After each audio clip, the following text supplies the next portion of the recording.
안녕하십니까. 컴마19 필기 강사 권우석입니다. 자, 2014년 3회 기출문제 풀이를 시작을 하겠습니다. 다음 중 하이퍼미디어에 관련된 설명으로 옳지 않은 것은, 자, 일단 하이퍼미디어의 용어의 정의를 여러분들 먼저 아셔야만 문제를 풀이할 수가 있겠죠.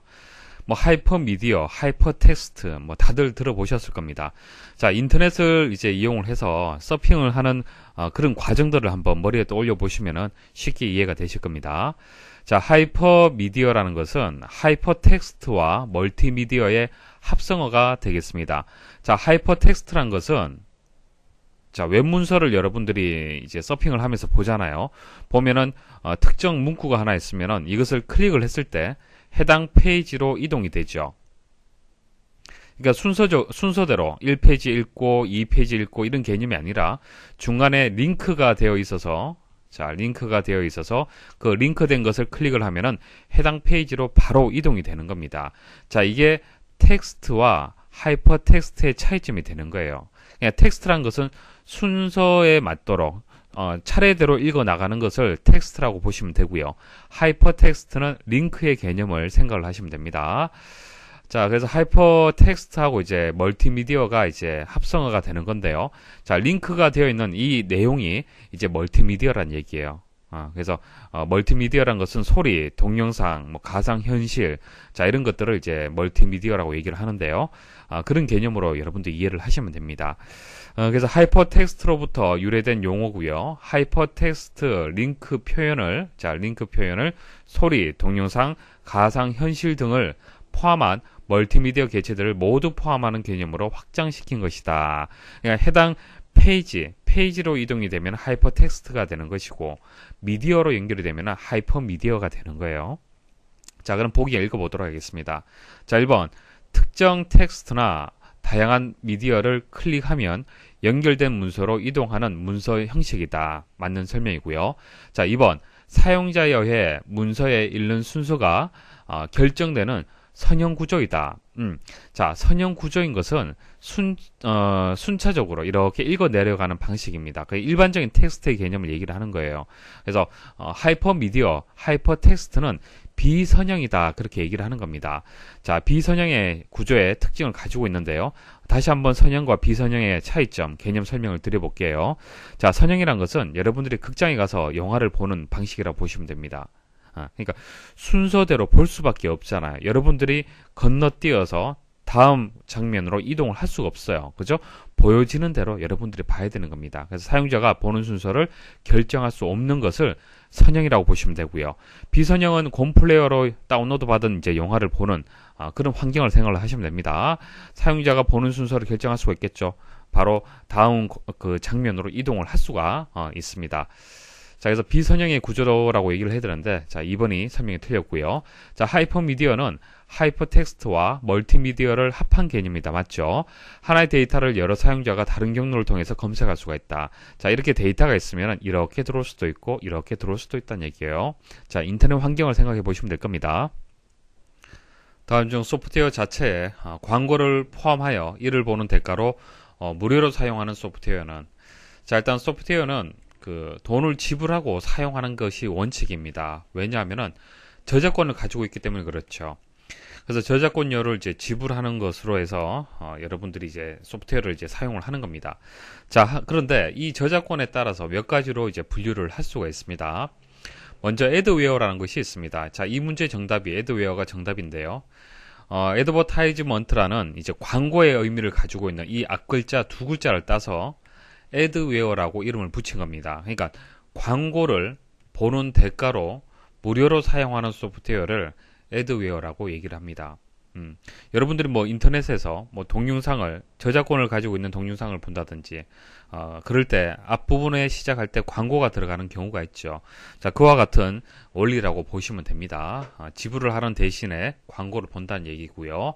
자, 쉐어웨어 같은 경우에는 쉐어, 이제 공개한다는 뜻이죠. 공개하는데 그 프로그램에 사용할 수 있는 기간과 기능을 제한을 하는 겁니다. 그러니까 예를 들어서 정식으로 구매하기 전에 일단 한 30일 정도로 해서 사용할 수 있게끔 공개를 하는 거예요.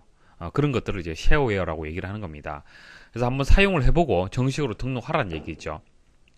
그래서 일종의 맛보기 프로그램이다 그렇게 보시면 되고, 그 다음 번들은요, 특정한 하드웨어나 소프트웨어를 구매하였을 때 끼워주는 소프트웨어. 그러니까 A라는 것을 구매하면은 작은 프로그램인 B를 끼워주는 방식.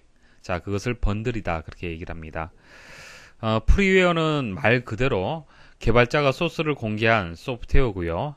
제한 없이 사용할 수 있는 소프트웨어를 얘기를 하는 겁니다. 자, 아래에 나와 있는 그림은요. 여러분들이 이제 네이버라든 기타 사이트에서 프로그램을 다운로드 받을 때 이렇게 체크를 할 수 있도록 되어 있는 경우가 있습니다. 그러니까 전체 기준에서 검색을 해서 찾을 거냐, 아니면 프리웨어만 찾을 거냐, 쉐어웨어만 찾을 거냐, 데모 프로그램에서 찾을 거냐, 이런 식으로 선택을 할 수 있게끔 되어 있는 경우도 있습니다. 자, 그리고 여기 보시면 데모 프로그램이라고 나와 있는데, 데모가 쉐어웨어하고 거의 비슷한 의미를 가진다라고 일단 보시면 되고요. 이제 구분을 하자라면은 쉐어웨어보다 기능이 더 제한적이다. 그렇게 보시면 됩니다. 일부 기능만 가지고 공개한 프로그램, 그것을 데모 프로그램이다. 그렇게 얘기를 하는 겁니다. 그래서 기능상으로 봤을 때는 쉐어웨어가 좀 더 기능상으로 좀 더 많은 그 어떤 기능을 가지고 있다. 그렇게 보시면 되겠습니다. 자, 다음 중 인터넷을 이용한 FTP에 관한 설명으로 옳지 않은 것은, FTP란 것은 파일 트랜스퍼 프로토콜을 얘기를 하는 건데요. 좀 더 자세히 말씀을 드리겠습니다. FTP 설명을 드리겠습니다. 자, 이것은 인터넷 서비스인데요. 인터넷 서비스 중에 한 가지입니다. 여러분들이 인터넷을 이용을 해서 여러 가지 작업들을 할 수가 있습니다. 다운로드 받을 수도 있고 업로드 시킬 수도 있고요. 그리고 동영상을 재생할 수도 있고, 그리고 웹페이지를 검색해서 찾아서 볼 수도 있죠. 자, 이렇게 해서 여러 가지 인터넷을 이용해서 여러 가지 할 수 있는 일들 중에서, 서비스 중에서 한 가지가 FTP라는 서비스가 있다는 얘기입니다. 그래서 파일 트랜스퍼 프로토콜, 그러니까 파일을 전송하는 프로토콜은 약속, 규약의 의미를 가지고 있습니다. 그래서 파일을 전송하기 위한 약속, 서비스, 그렇게 해석을 하시면 되겠습니다. 자, 물론 여러분들이 간단하게 파일을 다운로드 받고 업로드를 하고 있습니다. 자, 게시판 들어가서 올려진 글에 첨부되어 있는 파일을 다운로드 쉽게 받죠. 그리고 여러분들 글 작성할 때 업로드 쉽게 하잖아요. 그죠? 파일. 그렇지만은 사실 원칙적으로는 FTP라는 이 약속, 규약에 맞춰서 파일을 다운로드 받고 업로드를 해야 됩니다. 그런데 그게 좀 복잡하기 때문에 웹페이지에서 좀 더 쉽게 여러분들이 파일을 업로드하고 다운로드 받을 수 있도록 지원을 해주기 때문에 그런 거예요. 그래서 제가 지금 말씀드리는 것은 파일을 전송하는 그 원칙적인 그 기술을 제가 말씀을 드리는 겁니다. 서비스를 말씀을 드리는 거예요. 여러분들이 잘 느끼지는 못하겠지만 내부적으로는 그렇게 작동이 된다는 얘기입니다. 자, FTP의 특징은요, 파일의 업로드나 다운로드를 가능하게 하는 인터넷 서비스를 얘기를 하는 겁니다. 인터넷 서비스 이거 외에도 이런 것도 있죠. www. 이거 뭡니까? 웹페이지 볼 수 있는 서비스를 얘기를 하는 겁니다. 그래서 이런 것도 있고 이런 것도 있다라고 그렇게 생각을 하시면 되고요. 자, 근데 시험에서 오답으로 잘 나오는 것이 프로그램 실행할 수 있다라는 이제 설명이 나오는 경우가 있습니다. 이거 주의를 하십시오. 프로그램을 실행할 수 있는 것은 아닙니다. FTP 서비스는요, 단지 업로드나 다운로드를 한다는 얘기예요. 자, 그 기술을 얘기하는 것이지 프로그램을 실행하는 것은 아닙니다. 프로그램을 실행하려면요, 텔넷이라는 또 서비스를 이용을 해야 됩니다. 텔넷이라는 서비스가 또 있습니다. 실행하기 위해서는 텔넷을 이용을 해야 돼요. 그래서 오답으로 잘 출제가 되기 때문에 기억을 하시고요. FTP 서버에서 파일을 다운받을 때 클라이언트 컴퓨터에 FTP 유틸리티를 설치하면 보다 효율적으로 사용할 수 있다. 자, 무슨 뜻인지 설명을 드릴게요. 자, FTP 서버가 있고요. 그 다음 FTP 클라이언트가 있습니다.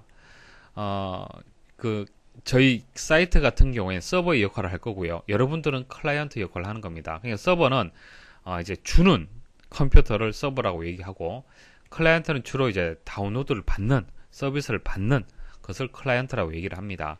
그래서 게시판에 파일을 하나 업로드를 했어요. 이 파일을 다운로드 받는 컴퓨터는 이제 클라이언트가 되는 겁니다.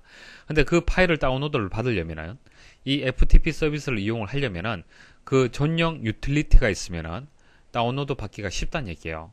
업로드하고 다운로드 받기가 쉽다는 얘기입니다. 그 뜻을 얘기를 하는 거예요. 혹시 RFTP라고 아십니까? 뭐 이거 외에도 여러 가지가 있는데 RFTP 이용하게 되면은 이 FTP 서버에 접속을 해서 쉽게 파일들만 쭉 모아서 다운로드 받을 수가 있어요. 그래서 이런 이제 클라이언트 이제 프로그램이 있으면은 효율적으로 사용할 수 있다라는 그런 뜻이 되는 거고요. 웹 브라우저를 사용할 경우, 그러니까 이와 같은 전용 프로그램을 이용하지 않는 경우에는 웹 브라우저에서도 사용을 할 수 있습니다. 주소창에다가 보통 우리는 www 해서 뭐 이렇게 입력을 하잖아요, 그죠? 근데 이렇게 입력하지 않고요. FTP 콜론 슬래시 해서 뭐 아이디, 비밀번호, 주소 이런 식으로 입력을 해서 해당 이제 FTP 서버에 접속을 해서 이용을 할 수가 있습니다. 자, 이때 비밀번호는 이제 생략을 할 수가 있습니다. 그러니까 여러분들이 네이버 계정이라든지 다음 계정이라든지 가지고 있잖아요, 그죠? 그럼 그 사이트에 접속을 해서 파일을 다운로드 받으려면 계정이 필요하잖아요. 계정 입력 필요하지 않습니까? 근데 거기서 아이디하고 비밀번호가 있는데 비밀번호는 일단 생략을 하고 그 뒤에 입력을 할 수도 있다는 얘기입니다. 자, 이런 형식으로 주소창에다가 입력을 해야 된다라는 거 기억을 하나 하시고요. 자, 그 다음 FTP를 위한 포트 번호는 21번으로 다른 번호로 변경할 수 있다. 자, 포트 번호라는 얘기가 나오는데 이런 뜻입니다. 이제 서버가 있고요. 클라이언트가 있습니다. 자, 이렇게 회선이 연결이 되어 있겠죠. 자, 회선이 연결되어 있으면은 자, FTP를 서비스를 받기 위한 서버도 있을 거고요. 그 다음 www 그러니까 웹페이지를 서비스하기 위한 서버도 있습니다. 그 다음 메일, 자, 이 메일을 서비스하기 위한 또 서버도 있습니다. 이런 각종 인터넷 서비스를 하기 위한 서버들이 여러 개 있습니다. 이 여러 개의 서버들이 클라이언트를 통해서 서로 서비스를 주고 받을 수 있을 텐데요. 회선은 하나잖아요, 그죠? 회선이 하나이기 때문에 이 회선에다가 여러 개의 서비스들을 동시에 하려고 하다 보니까 충돌이 날 수 있잖아요. 그래서 논리적인 회선을 두는 겁니다. 논리적으로. 번호를 매기는 거예요. 내부적으로. 자, 이것은 물리적인 회선이죠. 물리적인 회선 내에 논리적인 회선을 만들어 주는 겁니다. 그게 포트 번호의 개념이 되는 겁니다. 그래서 번호를 뭐 1번, 2번, 3번 해서 쭉 있겠죠. 그 중에서 21번이 FTP 자리가 되는 거예요. FTP 번호가 되는 겁니다. 그런데 이 번호를 다른 번호로 변경할 수 있다는 뜻이에요. 아시겠죠? 그래서 포트 번호라는 것은 통신을 위해 사용하는 번호가 되는 겁니다. 인터넷상에서 통신은 포트 번호를 사용하도록 되어 있는데 그 범위는 0에서 65,535개까지 정의를 할 수가 있습니다. 자, 그다음 FTP를 전송하는 모드가 이제 두 가지가 있습니다. ASCII 모드가 있고 바이너리 모드 이렇게 두 가지가 있습니다. 자, 전송 파일에 따라 전송이 안 되는 경우에는 전송 모드를 확인을 하셔야 돼요. 이런 경우 있을 수 있습니다. 여러분들이 동영상 혹은 자, 문서 파일이 있는데 다운로드 받으려면 잘 안 되는 경우가 있을 수가 있어요. 자, 그와 같은 경우가 그 전송 모드가 맞지 않아서 그런 겁니다. 그러니까 여러분들이 설정한 전송 모드하고 제공하는 서버의 전송 모드가 다르다는 얘기입니다. 그래서 이것을 이제 설정을 해야 되는데 일반적으로는 자동으로 설정이 되기 때문에 다운로드에 문제가 없을 겁니다. 그렇지만 이론적으로는 두 가지가 있다는 것을 여러분들 아셔야 돼요. ASCII 모드라는 것은 텍스트 모드라고 보통 얘기를 하는데 텍스트 파일, 그러니까 .txt라는 확장자를 가지는 파일들이 있죠. 자, 그 파일들을 다운로드 받을 때 필요한 모드가 되고요. 바이너리 모드라는 것은 그림 파일이라든지 동영상, 실행 파일, 그러니까 뭐 AVI 파일, JPG, 뭐 EXE 이런 것들 있죠. 이런 것들은 바이너리 모드로 해서 서로 전송을 해야 됩니다. 그래서 이렇게 두 가지가 있다는 것을 기억을 하셔야 되고요. 자, 그다음 접근 권한. 자, FTP 서버가 있으면 이 서버를 아무나 이용을 해서 파일을 다운받고 업로드해서는 안 되겠죠. 권한, 계정이라는 것이 분명히 있어야 됩니다. 그래서 기본적으로는 FTP 서비스를 제공받기 위해서는 계정이 있어야 돼요. 여러분들의 계정이 있어야 됩니다. 자, 그런데 공개용이 있어요. 공개용. 누구나 이용할 수 있게끔 만들어둔 FTP가 있습니다. 그것을 어널리머스라고 얘기를 합니다. 어널리머스 FTP는요, 계정이 없이 사용할 수 있도록 그렇게 오픈된 이제 FTP 서버다 그렇게 보시면 됩니다. 그래서 계정이 있어야만 접근할 수 있는 권한을 접근할 수가 있고 이것은 계정이 없어도 사용할 수 있다는 얘기입니다. 자, 그리고 이제 FTP를 이제 이용하기 위한 명령어가 있습니다. 명령어. 자, 지금 제가 말씀드리는 것은 여러분들이 마우스를 이용해서 그냥 클릭해서 쉽게 다운로드 받는데요. 내부적으로 작동이 될 때는 명령어가 필요해요. 그래서 get이란 명령어는 한 개의 파일을 다운로드 받을 때 get 명령 이용하고요. mget이라는 명령을 이용하게 되면 여러 개, m이 붙어서 여러 개의 의미를 가지고 있고요. put send 이것은 한 개의 파일의 업로드 이것은 다운로드고요. get put 됐죠. 자, 이런 명령어를 이용한다 기억을 하십시오. 자, 이제 정답을 한번 찾아볼까요? 3번이 정답이 되겠죠. FTP 서버에 계정을 가지고 있는 사용자는 FTP 서버에 있는 프로그램을 다운로드 없이 실행시킬 수 있다. 자, 실행하고 다운로드는 별개의 문제입니다. 실행하기 위해서는 텔넷을 이용을 해야 된다. 그렇게 말씀을 드렸죠. 3번이 정답이 되겠습니다. 다음 중 인터넷 주소 체계인 IPv6에 관한 설명으로 옳지 않은 것은 자, IPv4가 있고 IPv6가 있는데요. 설명을 먼저 드리겠습니다. IP 주소 체계 두 가지 말씀드리겠습니다. 자, 인터넷을 사용을 해서 서로 이제 데이터를 주고받으려면은 주소라는 개념을 가지고 있어야 됩니다. 여러분들 댁에 주소가 있듯이 인터넷상의 컴퓨터라든지 여러 가지 단말기들도 다 주소가 있습니다. 여러분들이 가지고 있는 스마트폰, 그죠? 태블릿 PC, 노트북 이런 것들이 다 IP 주소가 부여가 되어 있는 상태입니다. 그래서 이제 IPv4라는 것을 사실 지금까지 이용을 했는데요. 자, 이게 문제가 좀 있더란 얘기입니다. 어떤 문제가 있냐면은 총 이게 주소 체계 자체가 32비트 주소 체계를 가지고 있습니다. 자, 32비트 주소 체계를 가지고 있다는 것이 무슨 뜻이냐면은 자, 한 개의 비트로 표현할 수 있는 정보의 가지수가 자, 2의 1승. 자, 1비트면은 1승이 됩니다. 그래서 두 개의 정보를 표현할 수가 있는 거예요. 그래서 한 개의 비트라는 것은 0 아니면 1 값을 가질 수가 있기 때문에 정보의 가지수는 두 가지가 되겠죠. 그러면 32비트라면 2의 32승계의 정보의 가지수를 표현할 수 있다는 얘기입니다. 그러니까 IPv4는요. 주소의 개수, 전 세계적인 주소의 개수가 2의 32승 개의 주소를 가진다는 얘기입니다. 근데 이거 많은 것 같지만은 그렇지 않습니다. 과거에는 컴퓨터를 가지고 있는 집도 드물었지만은 지금은 1인당 IP 하나만 부여를 해도 이제 세계 인구를 계산을 해도 상당히 많을 거고요. 그리고 한 사람당 IP 한 개만 있어서 안 되죠. 집에서 쓰는 IP, 스마트폰, 그다음 노트북, 그리고 업무용으로 쓰는 회사용 컴퓨터, 그죠? 자, 이런 각종 컴퓨터라든지 단말기에 IP가 다 부여가 돼야 됩니다. 그리고 앞으로는 각 사물에도 다 IP가 부여가 될 거예요. 그러니까 여러분들 댁에 있는 냉장고라든지 각종 전자기기에도 IP가 다 부여가 될 겁니다. 그것을 사물 인터넷이라고 얘기를 하잖아요. 그래서 이런 IP의 개수가 상당히 많이 필요하더란 얘기입니다. 그래서 나온 개념이 IPv6가 되는 겁니다. IPv6는요, 총 128비트로 구성이 되어 있습니다. 그래서 이에 128승계의 어마어마한 숫자의 주소를 가질 수가 있는 거예요. 그래서 32비트가 아니고 128비트가 되기 때문에 앞으로의 주소 체계로 해서 활용을 할 수 있다는 얘기죠. 그래서 이렇게 지금 바뀌는 겁니다. 자, 이렇게 두 가지가 있다는 뜻이고요. 자, 그럼 이제 각각에 대해서 좀 더 자세히 말씀을 드려보겠습니다.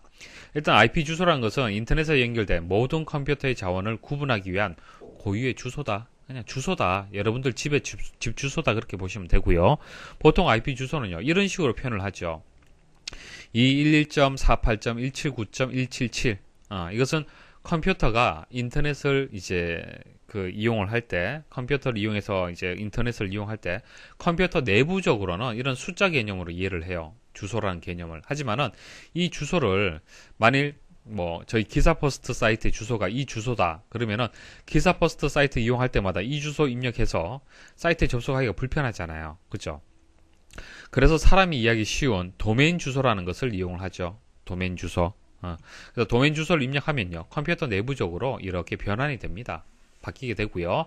그래서 이것은 사람이 이해하기 쉬운 방식, 이것은 컴퓨터가 이해하기 쉬운 방식. 그래서 여기서 말씀드린 IP 주소는 이것을 얘기를 하는 겁니다. 자, 그래서 뭐 숫자로 여기 보면 이게 8비트, 8비트, 8비트, 8비트에서 총 4개의 부분으로 해서 32개의 비트로 해서 구성이 되어 있습니다. IPv6는요, 숫자로 16개의 비트씩에서 8부분으로 나뉘어져 있고요. 128비트로 구성이 되어 있습니다. 자, 각 부분은 4자리에 16진수로 표현을 하고 있습니다. 뭐 그렇게 알고 계시면 되고, 그리고 콜론으로 구분이 된다. 그러니까 여기 점이라고 이렇게 구분이 되어 있잖아요. 그죠? 근데 IPv6에서는 콜론으로 각 자리가 이래 있으면 콜론으로 이렇게 구분이 된다. 그렇게 기억을 하시면 되겠습니다. 자, 특징은요. IPv4보다 뭐 모든 면에서 우수하다라고 보시면 됩니다. 그래서 현재 사용하고 있는 IP 주소 체계인 IPv4의 주소 부족 문제를 해결하기 위해서 개발되었다. 이게 뭐 가장 원칙적인 가장 첫 번째 이유라고 볼 수가 있고요. 그다음 확장성이라든지 융통성, 연동성, 품질 보안, 속도, 멀티미디어 이런 전 기능에 대해서 이제 우수하다. 상대적으로 그렇게 보시면 됩니다. 자, 그리고 주소 할당하는 방법이라는 이런 3가지 방법이 있는데요. 주소를 할당하는 방법 3가지가 있는데요. 1대1 통신을 할 때는 유니캐스트 방식을 이용을 합니다. 그러니까 컴퓨터 한 대 이렇게 연결이 될 때. 자, 그다음 멀티캐스트, 이것은 1대 다, 여러 대 이런 식으로 연결할 때. 자, 애니캐스트는 1대1 통신인데 송신자와 가장 가까이 있는 수신자 간의 통신을 할 때. 그러니까 수신자가 여러 명이 있는데 여러 대의 컴퓨터가 있는데 그 중에서 가장 가까운 수신자하고 통신을 할 때는 애니캐스트 방식을 이용을 한다. 주소를 할당을 한다. 그렇게 보시면 됩니다. 자, 유니는 1, 멀티는 다. 일단 이것은 구분할 수 있어야겠죠. 자, 그래서 유형에 맞도록 할당됨으로 주소의 낭비 요인을 줄이고 간단하게 주소를 결정할 수 있다. 그러니까 이런 주소 할당 방법을 이렇게 구분하는 이유가 유형에 맞도록 할당하기 위해서 그런 겁니다. 낭비를 줄이기 위해서. 자, 옳지 않은 것을 찾는 겁니다. 자, 2번이 정답이 되겠죠. 자, 16비트씩 4부분이 아니죠. 8부분이 되고요. 64비트가 아니죠. 128비트로 구성이 되어 있습니다. 그래서 2번이 정답이 되겠습니다. 다음 중 윈도우즈 7에서 윈도우즈 탐색기에 즐겨찾기에 관한 설명으로 옳지 않은 것은, 자, 즐겨찾기는 보통 이제 웹브라우저, 자, 웹브라우저에 보면은 즐겨찾기 기능이 있습니다. 서핑을 하다가 자주 방문을 하는 사이트가 있다라면은 즐겨찾기에 등록하면은 다음에 방문하기가 쉽죠. 자, 그처럼 윈도우즈 탐색기에도 즐겨찾기 기능이 있습니다. 자, 아래쪽 그림 한번 보십시오. 아래쪽 그림 보시면은 즐겨찾기 이렇게 목록이 있습니다. 그리고 라이브러리, 뭐 홈그룹, 컴퓨터 이렇게 나와 있는데요. 자, 이때 즐겨찾기에서 이렇게 등록을 해두면은 바로 해당 기능으로 바로 이동을 할 수가 있는 거예요. 그러니까 인터넷 익스플로러의 즐겨찾기하고 기능이 같다라고 보시면 됩니다. 자, 한번 그러면 실습을 한번 해보겠습니다. 자, 탐색기를 실행을 했고요. 자, 왼쪽에 보시면 이제 즐겨찾기가 있습니다. 클릭을 하면은 오른쪽에 해당 뭐 바탕화면이라면 바탕화면에 바로 이동이 되는 것이죠. 자, 이렇게 즐겨찾기를 등록을 할 수가 있는데 등록하는 방법은요. 여기서 마우스로 클릭을 해서 이렇게 이동을 해주시면 돼요. 자, 이렇게 이동을 하면은 즐겨찾기 항목에서 추가가 된 것을 보실 수가 있습니다. 자, 그리고 삭제도 할 수 있습니다. 이제 바로가기 메뉴에서 오른쪽 버튼 클릭을 해서 바로가기 메뉴에서 제거 누르시면은 또 삭제가 됩니다. 자, 그리고 뭐 바탕화면이 필요가 없다. 또 이거 제거할 수가 있겠죠. 근데 바탕화면 같은 경우에는 기본 이제 그 목록으로 보여지는 건데요. 다시 복구를 하려면은 오른쪽 버튼 클릭을 해서 자, 즐겨찾기 링크 복원 클릭을 하시면 됩니다. 그러니까 링크를 여러분들이 기본적으로 제공하는 링크를 삭제를 했을 때는 이렇게 또 복원을 할 수도 있습니다. 자, 1번 인터넷 익스플로러의 즐겨찾기 메뉴와 유사한 기능이다. 맞고요. 2번 즐겨찾기 순서를 변경할 수 있으며 탐색창에 기본 즐겨찾기로 복원할 수 있다. 자, 조금 전 복원하는 거 보여드렸죠. 만일 바탕화면을 삭제를 했다. 이것은 기본 즐겨찾기의 링크가 되는 겁니다. 이것을 복원할 수가 있다는 얘기예요. 자, 3번 폴더, 저장된 검색, 라이브러리 또는 드라이브를 즐겨찾기로 추가하려면 탐색창의 즐겨찾기 섹션으로 끌어 놓는다. 자, 조금 전 클릭을 해서 쭉 끌어서 추가하는 것을 보여드렸습니다.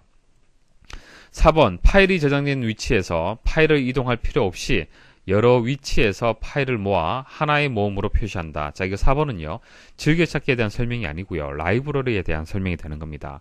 자, 라이브러리는 여러분들 컴퓨터 내에 있는 문서, 비디오, 사진, 음악을요, 여기서 바로 쉽게 찾아볼 수 있도록 그렇게 만들어진 항목을 얘기를 하는 겁니다. 그래서 파일이 저장된 위치에서 파일을 이동할 필요 없이, 그러니까 여러분들 찾고자 하는 만일 비디오 파일이 있다라면 그 비디오 파일이 저장된 폴더까지 이동할 필요 없이 여기서 바로 클릭을 해서 실행을 할 수 있다는 그런 설명이 되는 겁니다. 그래서 여러 위치에서 파일을 모아 하나의 모음으로 표시한다. 그러니까 이렇게 흩어져 있을 거 아니에요, 파일들이. 그죠? 자, 그럼 그 중에서 비디오는 여기서 바로 모아서 볼 수 있도록 되어 있는 것이 라이브러리 기능이 되겠습니다. 다음 중 각 용어에 대한 설명으로 옳지 않은 것은, 일단 제가 전반적인 용어에 대해서 개념 설명 먼저 드리고요, 문제풀이 하겠습니다. 자, 운영체제가 무엇인지 설명을 좀 드릴게요. 자, 개념을 제가 설명을 드리겠습니다. 여러분들 그 전자장치에 보시면은 이런 버튼 보셨죠? 이거 컴퓨터에도 있지만은 전자장치에는 대부분 이런 버튼이 있을 겁니다. 자, 이게 전원 버튼이잖아요. 그죠? 전원 버튼인데 이게 1을 뜻하는 거고요. 이게 0을 뜻하는 겁니다. 그래서 컴퓨터는 1과 0으로 이제 그 모든 처리가 이제 이루어지는 겁니다. 그래서 보통 1은 전원이 공급된다는 것을 의미를 하고요. 자, 0은 전원이 공급되지 않는다. 그러니까 오프 상태를 얘기를 하는 겁니다. 그래서 이것이 ON이 되고 이것은 OF를 뜻하는 건데요. 그래서 이제 전원 그 버튼에 보시면 보통 이제 1과 0으로 되어 있는 이 기호가 다 이제 표시가 되어 있을 겁니다. 자, 그럼 컴퓨터에서 이 전원 버튼을 여러분들이 눌렀을 때 윙 하면서 본체에서 작동이 되면서 까만 화면에서 글자가 이렇게 보여지면서 조금 기다리시면은 윈도우 화면이 팍 뜨잖아요. 그죠? 자, 그 윈도우 화면이 뜨기까지의 그 과정을 제가 한번 설명을 드려볼게요. 그 과정을 이해를 하시면요, 컴퓨터의 운영체제라든지 작동 원리를 여러분들이 쉽게 이해를 할 수가 있습니다. 자, 개념적인 설명을 한번 드려볼게요.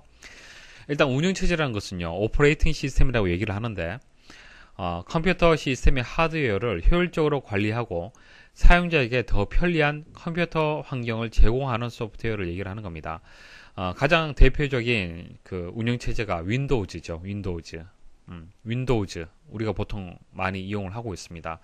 뭐 윈도우즈 7이라든지 윈도우즈 8 뭐 이런 식으로 해서 여러 가지 버전들이 나와 있는데, 일단 윈도우즈가 하는 역할이 이런 역할을 하는 거예요. 자, 윈도우즈가 있으면은, 자, 물리적으로 존재하는 컴퓨터가 있죠. 모니터, 본체 이런 게 있습니다. 자, 근데 사람이 직접 이것을 컨트롤하기는 어려워요. 그죠? 자, 중간에 윈도우즈라는 운영체제가 있기 때문에 파일을 지우고 파일을 생성하고 음악도 듣고 동영상도 재생을 하고요, 여러 가지 작업을 할 수가 있는 겁니다. 그러니까 컴퓨터는 물리적인 장치가 되는 거예요. 그리고 이것은 1과 0을 이용을 해서 작동이 되는 그런 전자장치가 되는 겁니다. 이것을 사람이 쉽게 이용할 수는 없죠. 그래서 이런 하드웨어를 효율적으로 관리하고요, 편리하게 사용할 수 있도록 도와주는 소프트웨어가 운영체제가 된다는 얘기입니다. 그래서 운영체제에 대한 설명이 아닌 것은 해서 잘 나오는 것이 하드웨어다라는 설명이 나오는데 아니죠. 윈도우즈는 소프트웨어가 되는 겁니다. 일단 이거 하나 기억을 하십시오. 자, 그리고 한 부팅 순서 한번 보도록 하겠습니다. 자, 사용자가 있고 하드웨어. 자, 하드웨어라는 것은 모니터, 본체 이런 것들을 얘기를 하는 겁니다. 자, 이것을 다이렉트로 이용할 수가 없다는 그런 의미가 되는 거고요. 자, 그래서 부팅을 이제 하게 되면은 첫 번째 하는 일이 뭐냐면요, 컴퓨터가 롬에 저장이 되어 있는 바이오스라는 게 있습니다. 바이오스. 자, 롬이라는 기억장치가 있고 램이라는 기억장치가 있는데, 컴퓨터 내부적으로 기억장치가 거기에 이제 램, 보조기억장치가 있습니다. 보조기억장치는 보통 우리 하드디스크라고 얘기를 하죠. HDD라고 보통 얘기를 합니다. 하드디스크 드라이브. 자, 하드디스크라고 얘기를 하는데, 이 하드디스크에 뭐 각종 게임, 뭐 한글이라는 이런 응용 프로그램이라든지 뭐 유틸리티 프로그램, 그리고 윈도우즈 이런 운영체제 이런 것들이 다 설치가 되어 있고요. 여러분들이 작업한 파일들도 이 보조기억장치 하드디스크에 다 저장이 되어 있습니다. 그래서 보조기억장치는 보통 이제 저장용으로 보통 이용을 하고 있습니다. 그래서 필요할 때마다 꺼내서 CPU가 처리를 하는 거죠. 자, 그 다음 램이라는 것은요. 램은 랜덤 액세스 메모리의 약자가 되겠습니다. 랜덤 액세스 메모리의 약자인데요. 일단 뭐 약어에 대해서 생각하실 필요 없고 일단 램이라는 것이 있는데 이 램은 그때그때 필요한 프로그램을 여기다가 저장을 하는 겁니다. 보조기억장치에 있는 프로그램을 CPU가 바로 처리할 수가 없습니다. 보조기억장치는 단지 저장하는 역할만 하기 때문에 처리라는 것을 할 수가 없어요.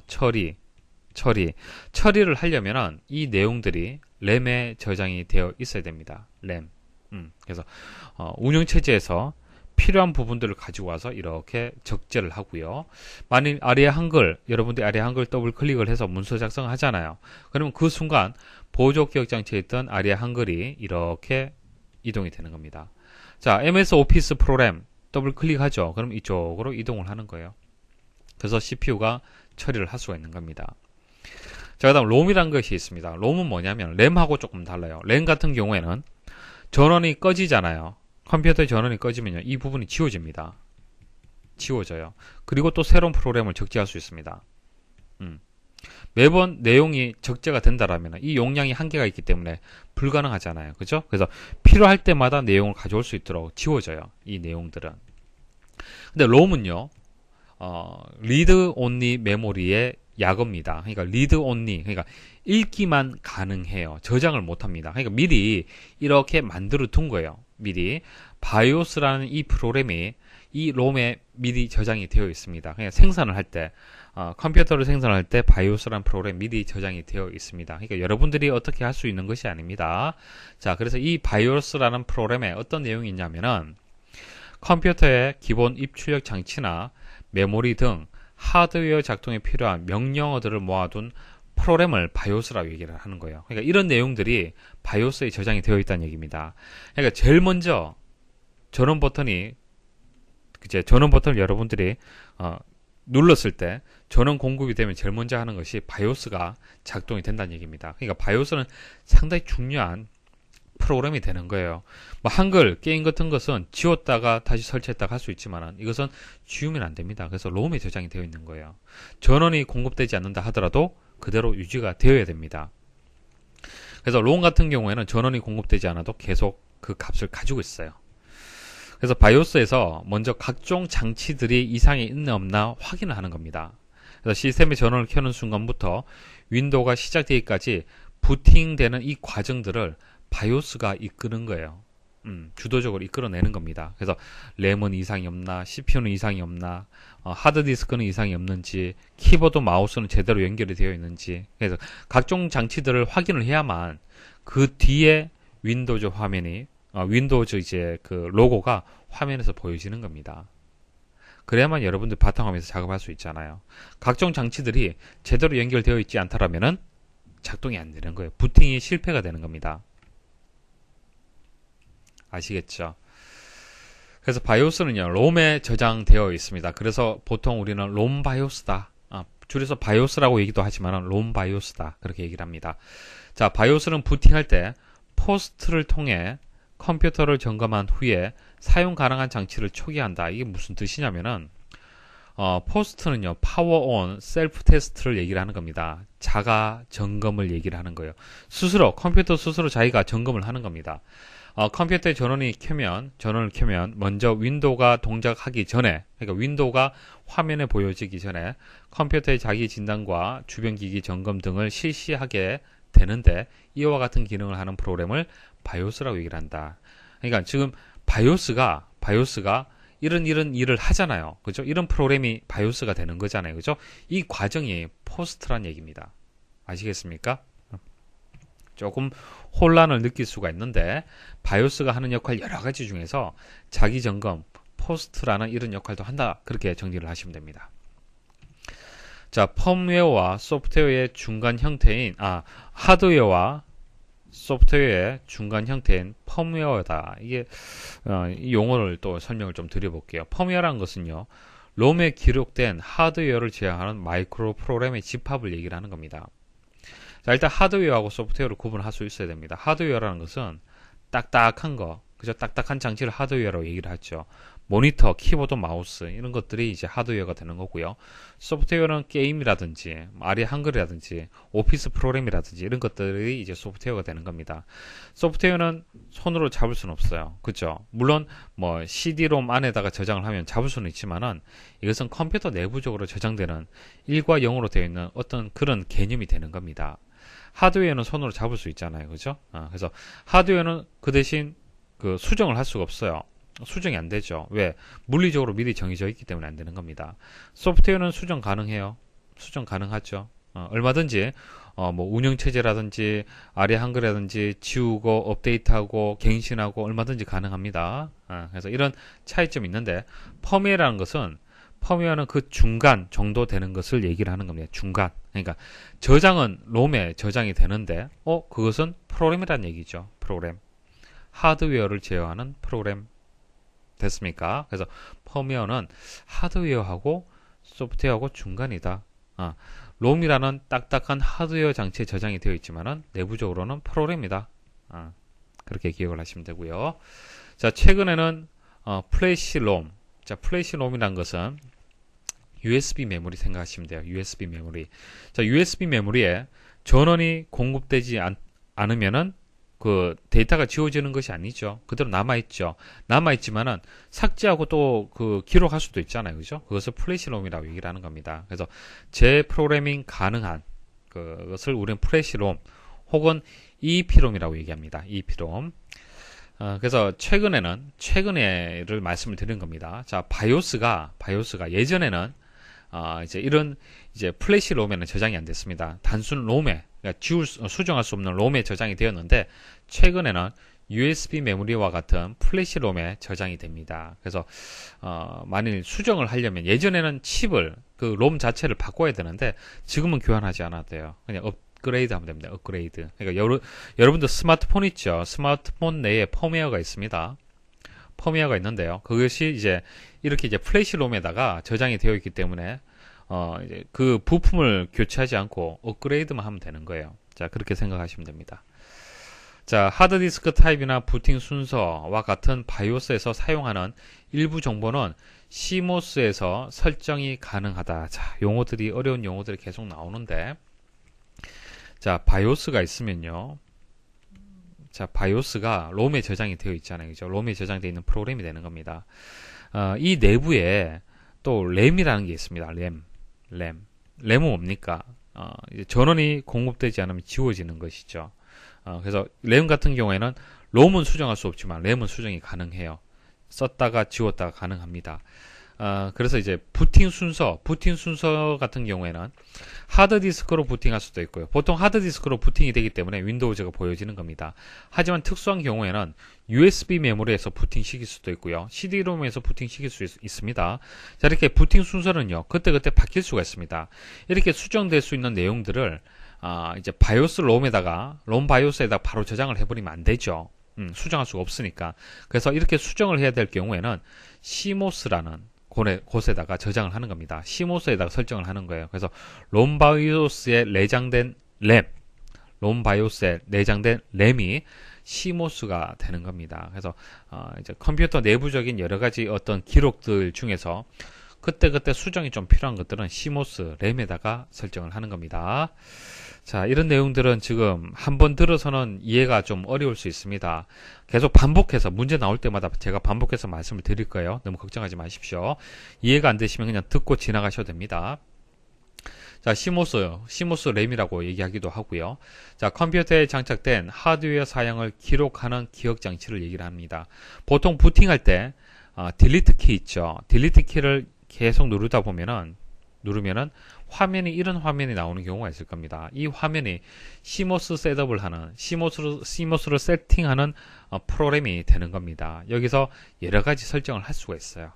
그래서 롬바이오스에 내장된 램이지만은 PC의 전원이 꺼져도 배터리에 의해서 정보를 유지를 할 수 있다. 자, 보세요. 무슨 뜻이냐면은, 램은 전원이 공급되지 않으면 내용 지워진다고 말씀을 드렸죠. 그럼 여기서 CMOS 셋업에서 여러 가지 설정을 하는데, 뭐, 패스워드 지정하고 막 그런단 말이에요. 자, 그럼 이 내용이 전원이 꺼져버리면 지워지면 안 되잖아요. 그래서 어떻게 하냐면은, 여기, 여러분들 컴퓨터 본체를 한번 뜯어보시면요. 보드라는 이 판이 있는데요. 이 판에 보시면은, 이제 전지가 있어요. 수은전지 하나 있습니다. 수은전지. 자, 이 수은전지가, 수은전지를 이용을 해서, 이게 배터리죠. 이 배터리를 이용을 해서 램에 이렇게 연결이 되어 있어요. 그래서 램의 내용이 계속 유지가 될 수 있도록, 전원이 공급되지 않는다 하더라도 그 기록 내용이 유지될 수 있도록 그렇게 해주는 겁니다. 자, 그 내용이 되는 거예요. 그래서 PC의 전원이 꺼져도 배터리에 의해서 정보가 유지가 된다. 자, CMOS 셋업이라는 것은 컴퓨터에 장착된 하드웨어 사양을 기록하는 작업을 얘기를 하는 겁니다. 자, 이 화면에서 할 수가 있습니다. 자, CMOS에서 설정 가능한 항목, 이런 것들은 설정할 수 있는 내용은 어떤 것이 있는지 보겠습니다. 시스템의 날짜와 시간. 여러분들 컴퓨터에 날짜와 시간 있죠. 물론 자동으로 설정이 되어 있지만은 여러분들이 바꿀 수 있습니다. 그 하드디스크 타입. 자, 하드디스크의 타입은 뭐 다음에 문제 나올 때도 설명을 드리겠습니다. 자, 그리고 부팅 순서, 시스템의 암호, 칩셋의 설정, 뭐 컴퓨터 내부에 여러 가지 칩셋이 있는데, 그러니까 어떤 뭐 장치라고 보시면 됩니다. 그런 설정, 전원 관리, 뭐 PMP라는 게 있습니다. 뭐 PMP 설정 이런 것이 있습니다. 자, 비밀번호를 잊어버린 경우, 그러니까 여러분들 윈도우즈의 비밀번호 말고요, CMOS에 또 비밀번호 설정할 수 있습니다. 그러니까 윈도우즈 이전에 좀 더 보안을 좀 강화를 하겠다라고 했을 때 CMOS 단계에서 비밀번호를 설정할 수 있습니다. 그런데 설정을 했는데 비밀번호를 잊어버리는 경우가 있을 수가 있습니다. 그때는 메인보드에 장착되어 있는 배터리, 조금 전에 말씀을 드렸죠. 이 배터리를 뽑아서 다시 조금 기다렸다가 장착하면요, 이 설정된 내용들이 다 지워집니다. 왜? 램이잖아요. 램은 전원이 공급되지 않으면 내용이 지워집니다.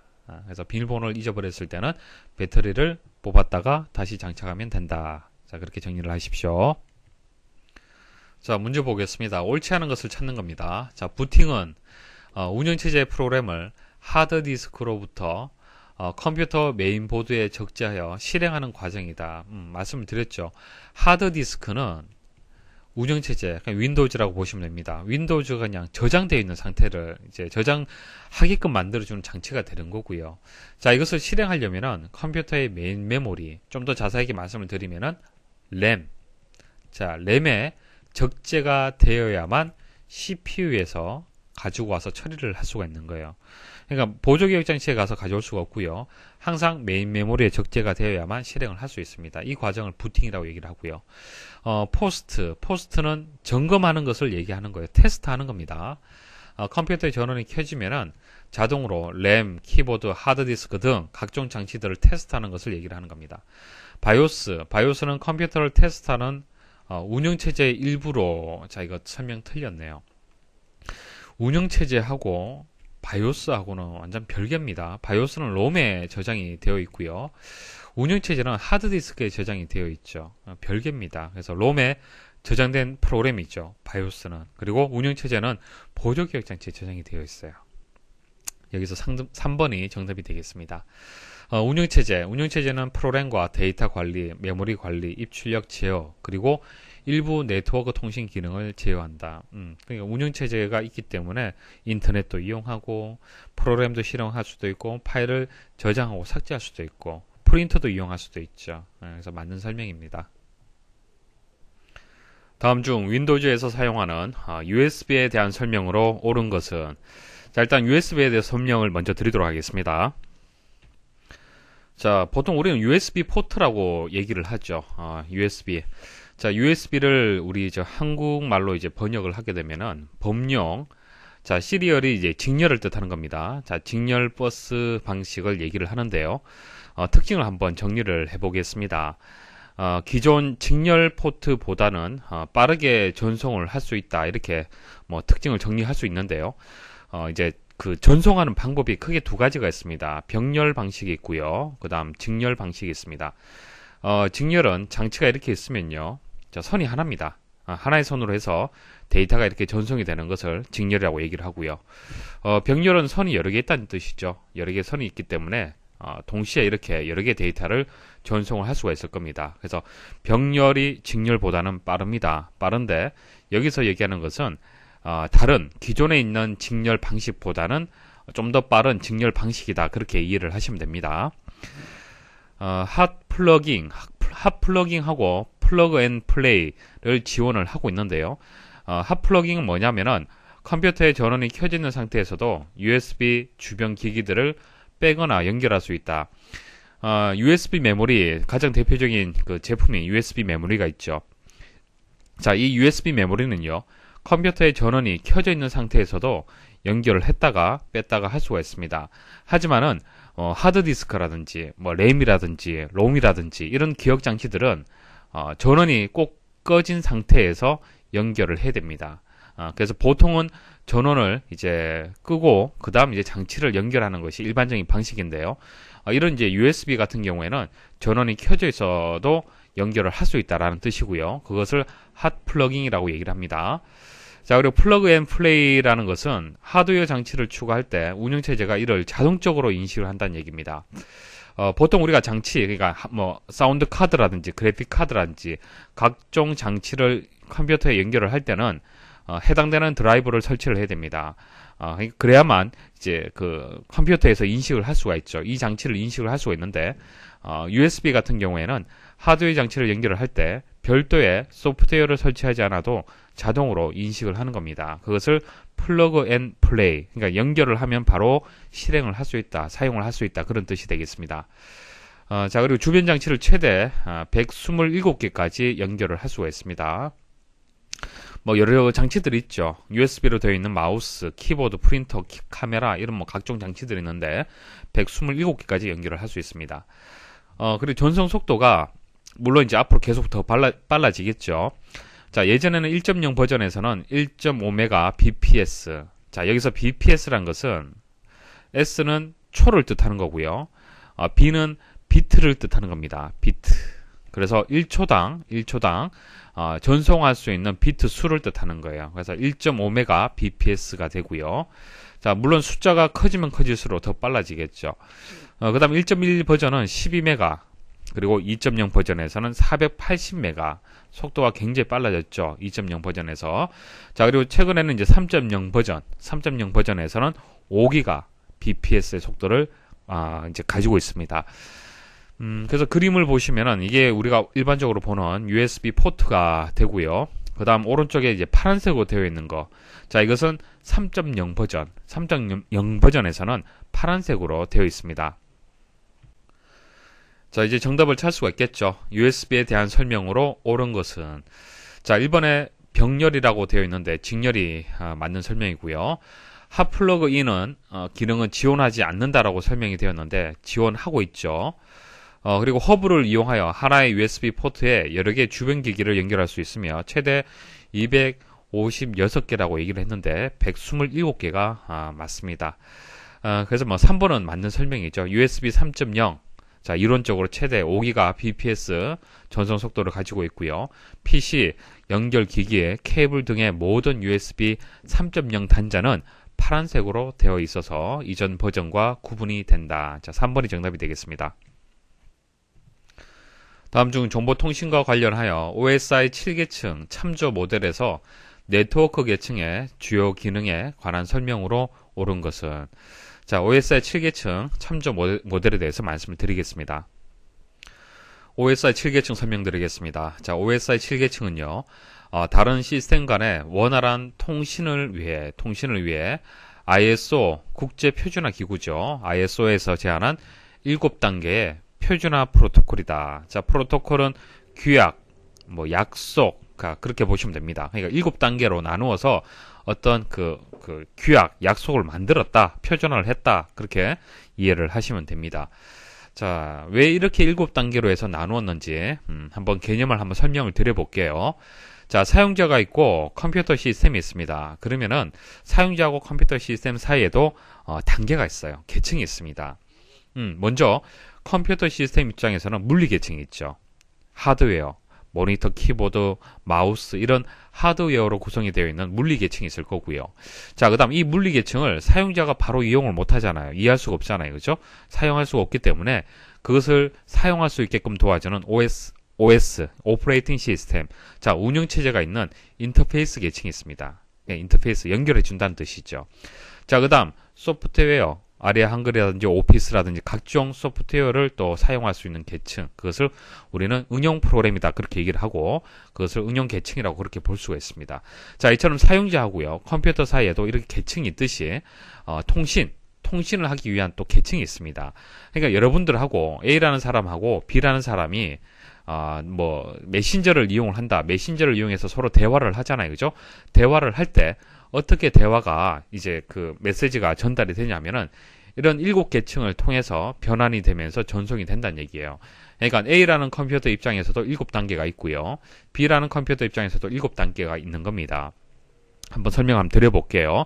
먼저 물리계층은요. 자, 통신을 하기 위해서 제일 먼저 무엇이 필요합니까? 컴퓨터에서는 물리계층 필요하잖아요. 하드웨어로 구성이 되어 있어야만 컴퓨터 시스템이라고 볼 수가 있지 않습니까?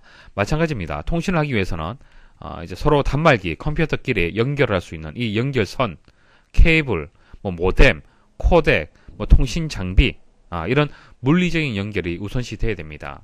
맞죠? 그래서 물리계층이 제일 하단에 있어요. 그 다음 두 번째는 데이터 링크 계층이 있는데요. 데이터 링크 계층은 두 컴퓨터 간의 데이터 통신에 대한 규정을 얘기를 하는 겁니다. 일단 통신하고 얘기를 했을 때는 두 대의 컴퓨터가 일단 연결이 돼야겠죠. 이게 확장이 되면 인터넷이 되는 것이고, 일단은 이제 두 대의 컴퓨터로 연결하는 것을 최초에 먼저 생각할 수가 있을 겁니다. 그래서 두 대의 컴퓨터 간에 데이터를 제대로 전송하기 위한 어떤 표준화된 프로토콜을 생각을 하면요, 에러를 발생할 수가 있기 때문에 에러를 검출하고, 그리고 데이터의 흐름을 제어하는 이런 어떤 그 약속이 또 필요할 겁니다. 그래서 두 번째는 데이터 링크 계층이 되고요. 자, 세 번째는 네트워크. 자, 네트워크라고 얘기를 하는 것은 쉽게 인터넷 생각하시면 됩니다. 여러 대의 컴퓨터들이 서로 이렇게 연결되어 있는 구조죠. 이것을 네트워크라고 얘기를 하는 겁니다.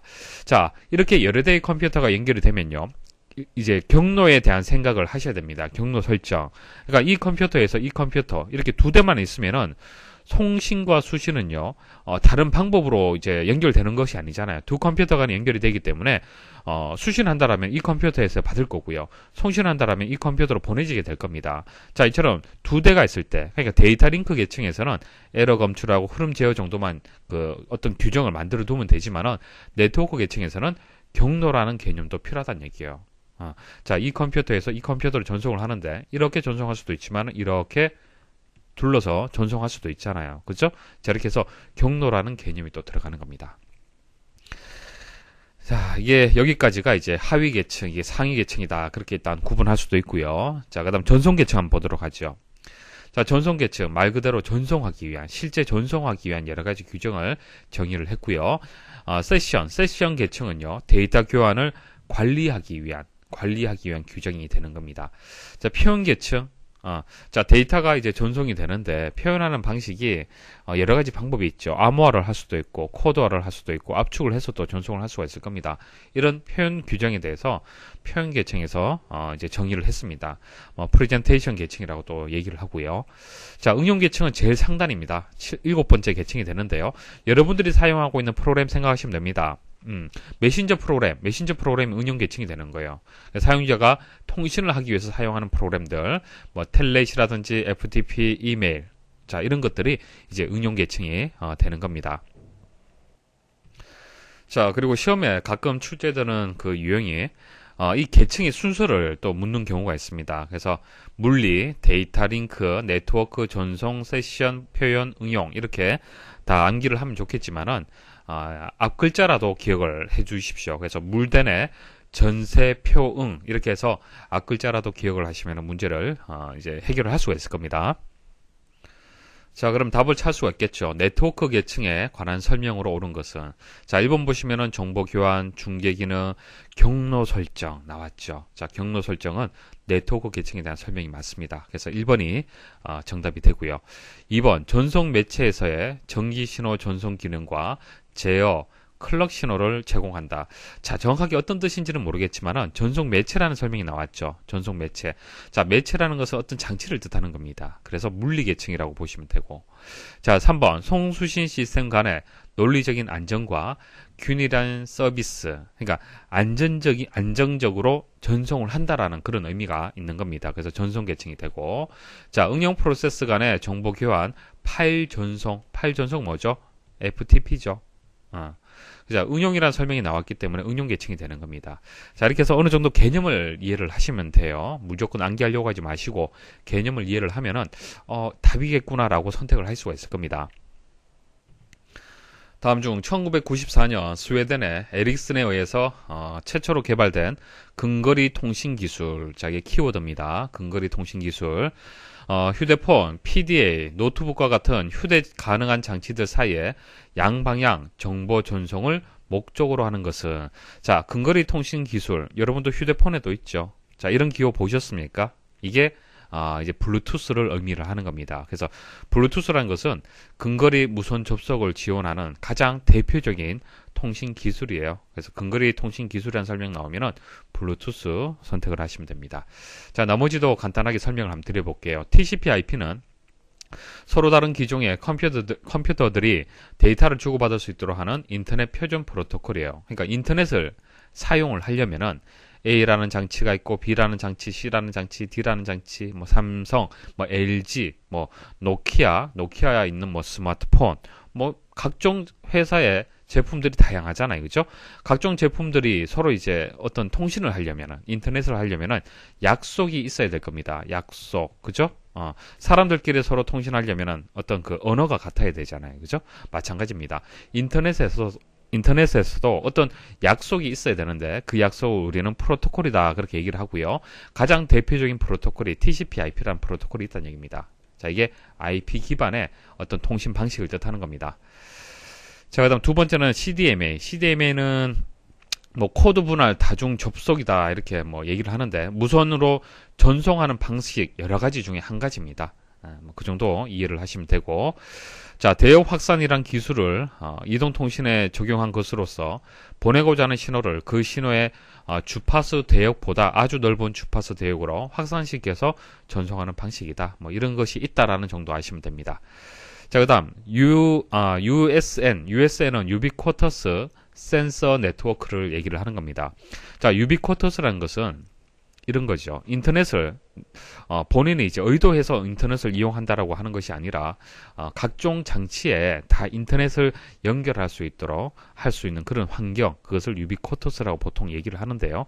그냥 필요한 모든 사물에다가 전자 태그를 이제 부착을 하는 거예요. 냉장고에도 부착을 하고 TV에도 부착을 하고 뭐 각종 여러분들 가지고 있는 장치들, 뭐 실내에 있는 장치들, 실외에 있는 장치들, 그래서 이런 전자 태그를 부착을 해서 그 장치들끼리 서로 통신할 수 있도록 그렇게 해주는 겁니다. 그래서 사물과 환경을 인식을 하고 네트워크를 통해 실시간 정보를 구축, 활용하도록 하는 통신망, 네트워크라고 얘기를 했잖아요, 그죠? 네트워크. 그래서 통신망을 뜻하는 겁니다. 다음 중 컴퓨터가 하드디스크를 인식하지 못하는 경우에 대처 방법으로 가장 적절하지 않는 것은, 자, 하드디스크를 인식 못한다. 여러분들 컴퓨터에서 하드디스크를 인식을 못한다라면 부팅이 안 될 겁니다. 그러니까 하드디스크를 인식 못하는 경우가 이제 크게 두 가지 이유가 있을 겁니다. 하나는 물리적인 원인에 의해서, 하나는 논리적인 원인에 의해서, 이렇게 두 가지로 나눌 수가 있을 겁니다. 일단 물리적인 원인은요, 하드디스크에 전원이 연결되지 않으면 당연히 하드디스크가 인식이 안 되겠죠. 자, 이것은 물리적인 이제 어떤 개념이라고 보시면 됩니다. 그래서 4번은 맞는 설명이고요. 그리고 3번 한번 볼까요? 3번 백신 프로그램으로 바이러스에 의한 것인지 점검한다. 그러니까 만일 바이러스가 걸렸다, 바이러스 때문에 그렇다. 자, 그런 경우에도 하드디스크가 인식되지 않은 경우가 있습니다. 이것은 논리적인 개념이죠. 그러니까 물리적으로는 다 제대로 연결이 되어 있지만은 바이러스에 의해서, 프로그램에 의해서 하드디스크를 인식 못하는 경우가 있습니다. 이와 같은 경우에는 백신 프로그램을 실행을 해서 점검을 하면 되겠죠. 자, 그 다음 CMOS 셋업에서 하드디스크 설정 내용을 확인한다. 자, CMOS 셋업이 뭐냐 하면요, 컴퓨터에 장착된 하드웨어 사양을 기록하는 작업을 CMOS 셋업이라고 얘기를 하는 겁니다.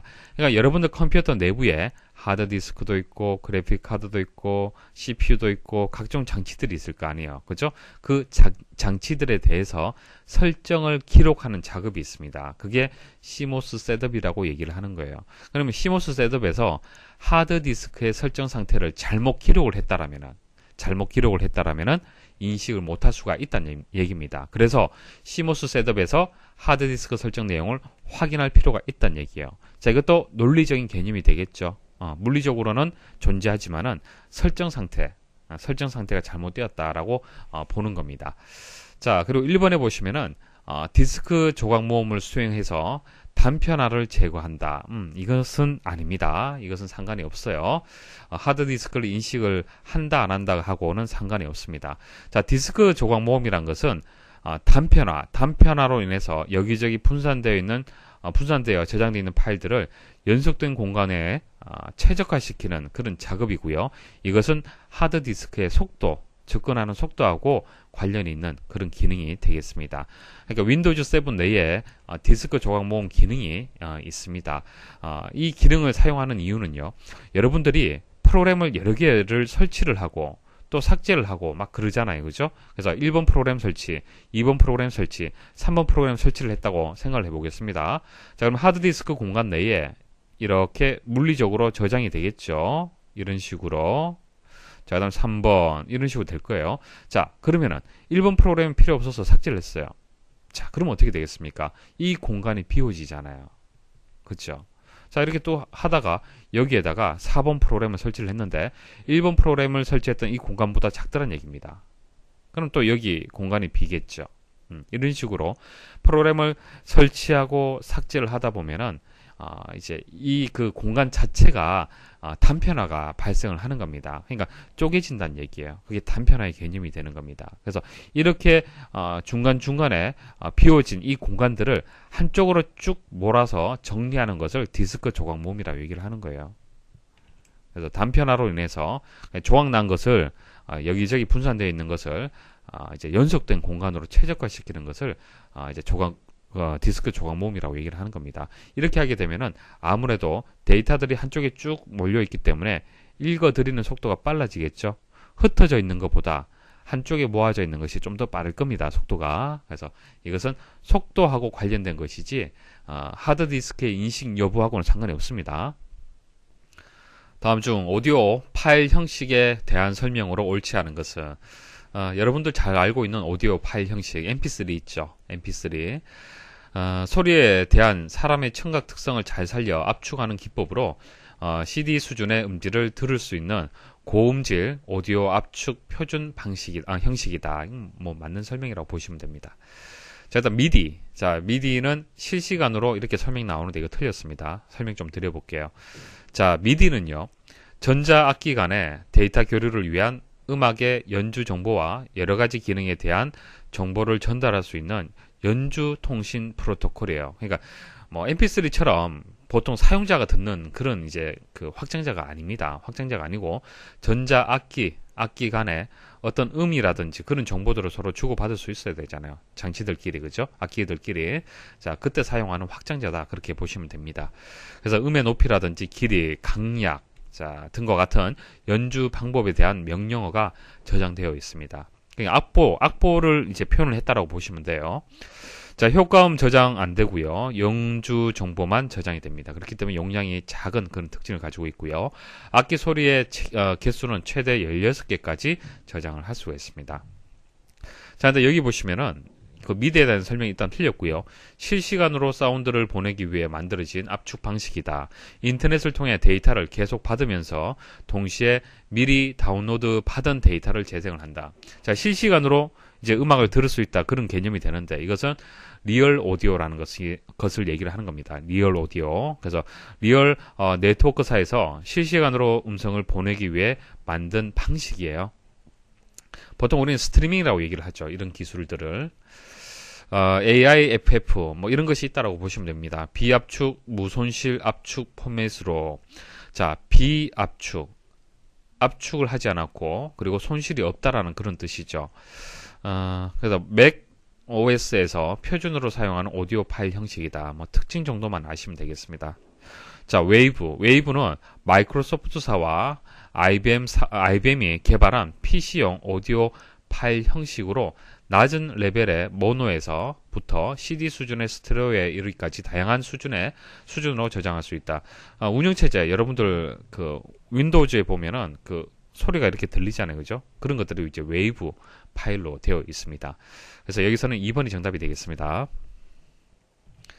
다음 중 컴퓨터 시스템을 효율적으로 관리하기 위한 유의사항으로 적절하지 않는 것은, 자, 읽어보시면 답이 나올 거예요. 1번, 컴퓨터를 이용하여 부품을 교체할 경우에는 전원을 끄고 작업한다. 이거 당연하죠. 뭐 전원이 켜져 있는 상태에서 부품 교환하면 문제가 발생할 수 있습니다. 2번, 주기적으로 시스템을 재부팅하여 부품의 수명을 연장시킨다. 자, 재부팅을 하게 되면은 여러분들이 이제 어떤 컴퓨터상의 오류가 이제 해결이 되는 경우는 있습니다. 하지만은 부품의 수명하고는 상관이 없죠. 컴퓨터를 끌 때는 사용 중인 프로그램을 먼저 종료한다. 가급적이면 프로그램 종료하고 컴퓨터를 끄는 것이 좋습니다. 정기적으로 시스템 최적화 프로그램을 사용하여 컴퓨터를 점검을 한다. 컴퓨터를 계속 장기간 그냥 사용을 하다 보면은 그 내부적으로 조금 복잡하게 얽히고 설키고 하는 부분들이 있어요. 그때 시스템 최적화 프로그램 이용하게 되면은 뭐 좀 좋습니다. 그래서 이거 맞는 설명이고요. 2번이 정답이 되겠습니다. 다음 중 시스템 소프트웨어의 종류에 해당하지 않는 것은, 자, 일단 시스템 소프트웨어에 대해서 말씀을 드리겠습니다. 일반적인 소프트웨어 분류에서 시스템 소프트웨어가 있고요. 운영 소프트웨어, 유틸리티 뭐 이런 것들이 있습니다. 자, 시스템 소프트웨어는 쉽게 말씀드리면 운영체제예요. 여러분들이 사용하고 있는 윈도우즈. 자, 윈도우즈는 여러분들이 사용하고 있는 아리아 한글이라든지 MS 오피스라든지 그런 프로그램하고는 조금 다르죠. 컴퓨터의 하드웨어라든지 뭐 그 소프트웨어라든지 각종 장치들을 관리해주는 그런 역할을 하는 겁니다. 그래서 이런 것들이 이제 그 시스템 소프트웨어가 되는데요. 시스템 소프트웨어는 시스템 전체를 작동시키는 프로그램. 그래서 운영체제에다가 언어 번역 프로그램도 같이 포함이 됩니다. 자, 언어 번역 프로그램이라고 얘기를 해서 뭐 한국어를 뭐 영어로 바꿔준다 그런 언어 번역을 얘기하는 것이 아니고요. 사람이 이해하는 언어하고요. 그 다음 컴퓨터가 이해하는 언어가 다릅니다. 자, 이것을 바꿔준다는 얘기예요. 컴퓨터는 1과 0밖에 이해를 못하잖아요. 그죠? 사람의 언어하고 다릅니다. 그래서 컴퓨터 내부적으로 처리를 하려면요, 이런 언어 번역 프로그램이 필요해요. 자, 그래서 뭐 언어 번역 프로그램에는 뭐 컴파일러, 인터프리터 뭐 있고요. 그 다음 연결 편집 프로그램, 프리 프로세서 뭐 이런 것들이 있습니다. 뭐 다음에 자세하게 혹시 묻는 문제가 나오면은 그때 말씀을 드리고요. 일단 이 정도 일단 이해를 하시면 되겠습니다. 자, 그다음 응용 소프트웨어는 사용자가 실제 업무를 처리할 수 있도록 개발된 프로그램이다. 뭐 OA용 프로그램, 통신용, 그다음 그래픽, 뭐 멀티미디어 이런 프로그램들 여러분들이 일반적으로 사용하는 프로그램 생각하시면 됩니다. 자, 유틸리티는 뭐 압축을 하기 위한 프로그램, 디스크 관리를 위한 프로그램, 자, 백신 프로그램 있죠. 바이러스 잡는 백신 프로그램 이런 것들이 유틸리티가 되겠습니다. 그러니까 응용 프로그램하고는 조금 다르죠. 조금 다르고 시스템 소프트웨어하고 응용 소프트웨어가 한 중간쯤 정도 생각하시면 되겠습니다. 자, 그래서 1번 한번 보시면은 기업 전산망에서 사용하는 인사관리, 회계관리, 기업용 소프트웨어다. 이것은 어떤 목적을 가지고 있죠. 업무하고 업무 처리를 위해서 개발된 프로그램이 맞습니다. 그래서 1번은 시스템 소프트웨어가 아니죠. 이것은 응용 소프트웨어에 대한 설명이 되는 겁니다. 자, 2번 새로 개발된 하드웨어에 대한 시스템용 구동 소프트웨어다. 자, 시스템 설명 나오네요. 자, 3번 원시 프로그램을 목적 프로그램으로 변환시켜주는 언어 번역 프로그램이다. 자, 원시 프로그램이 1과 0으로 되어 있는 컴퓨터가 이해하는 프로그램을 얘기를 하는 거고요. 목적 프로그램은 사람이 이해하는 프로그램을 얘기를 하는 겁니다. 이것을 변환해주는 역할을 하는 것이 언어 번역 프로그램이 맞습니다. 4번 컴퓨터 또는 기타 디지털 장비의 내부 동작을 지원하는 펌웨어다. 펌웨어. 자, 펌웨어는 롬에 기록된 하드웨어를 제어하기 위한 프로그램을 얘기를 하는 겁니다. 자, 롬은 컴퓨터 내부에 있잖아요. 그죠? 하드웨어죠. 하드웨어. 그리고 여기에 기록되어 있는 마이크로 프로그램. 자, 마이크로 프로그램은 하드웨어를 제어하기 위한 프로그램이다. 그렇게 생각을 하시면 됩니다. 그래서 어떤 하드웨어를 어떤 동작을 시키기 위한 이제 프로그램이다. 자, 그런 장치다. 그렇게 이해를 하시면 됩니다. 그래서 이것도 시스템 소프트웨어 종류가 맞습니다. 그래서 1번이 정답이 되겠습니다. 다음 중 인터넷 기반 기술을 이용하여 기업들이 외부 보안을 유지한 채 협력업체 간의 효율적인 업무 처리를 위해 사용하는 네트워크로 옳은 것은. 자, 그림을 통해서 설명을 좀 드려볼게요. 여기서 이제 아셔야 될 것은 두 가지입니다. 인트라넷 하고요, 엑스트라넷, 이렇게 두 가지를 아셔야 됩니다. 일단 인트라넷은요, 안입니다. 안쪽, 내부, 이런 의미를 가지고 있습니다. 인트라. 자, 엑스트라는 외부, 바깥쪽, 이런 의미를 가지고 있어요. 자, 회사의 관점을 한번 보십시오. 회사에서 내부망, 회사 내부에서 인터넷 기술을 이용한 망은 인트라넷이 되는 겁니다. 인트라넷. 그 다음 이 회사에서 외부로 연결되는 망, 이것은 엑스트라넷이 되는 겁니다. 이해하시겠습니까? 그래서 회사가 만일 본사다, 그럼 각각의 지점들이 있을 거고요, 협력 업체들이 있을 거 아닙니까? 그런 업체들의 네트워크 망하고 연결되는 것을 엑스트라넷이라고 얘기를 하는 겁니다. 자, 다시 한번 정리를 해드릴게요. 자, 엑스트라넷은요, 월드와이드 웹과 같은 인터넷 기술을 사용하여 기업체 내의 각 부문 간의 정보를 공유하기 위해 구축된 시스템. 자, 그게 인트라넷이 되는 거예요. 기업 내부. 자, 그리고 납품업체, 고객업체 등 자기 회사와 관련 있는 기업체들과의 원활한 통신을 위해, 그러니까 이게 이제 엑스트라넷에 대한 설명이 되는 겁니다. 자, 인트라넷의 이용 범위를 그들 관련 기업체 간에 확대한 것이다. 그러니까 뭐 설명은 좀 어려울 수가 있는데 결과적으로 외부의 의미를 가지고 있는 거예요. 그래서 여기서 얘기하는 것은 엑스트라넷을 얘기를 하는 겁니다. 다음 중 윈도우즈 7의 제어판에서 키보드에서 설정할 수 있는 것으로 옳지 않은 것은. 자, 제어판 설명 좀 드릴게요. 자, 시작 버튼 누르시면은 여기 제어판이 있죠. 제어판 클릭을 한번 해보십시오. 자, 제어판 클릭을 하면요, 보기 기준에 보시면은 여기 뭐 범주를 선택을 할 수도 있고, 큰 아이콘을 선택할 수 있고요, 작은 아이콘을 선택할 수 있습니다. 문제에서는 그 키보드에 대한 이제 문제가 되는 것이죠. 그래서 여기서 키보드를 선택을 하시면 됩니다. 자, 클릭을 하시면요, 자, 키보드를 설정할 수 있는 탭들이 이렇게 나옵니다. 자, 이 세 개 탭 중에서 속도 탭에 대해서 이제 여러분들 좀 이해를 하셔야 돼요. 그래서 세 가지가 설정할 수 있도록 되어 있는데요.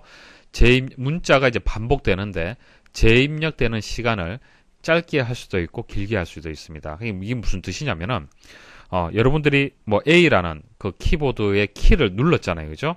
딱 계속 누르고 있으면은 그 알파벳이 키가 쭉 연달아 이제 입력이 되겠죠. 연달아 입력이 되는데 첫 번째하고 그다음 두 번째가 입력될 때 그 갭이 있을 겁니다.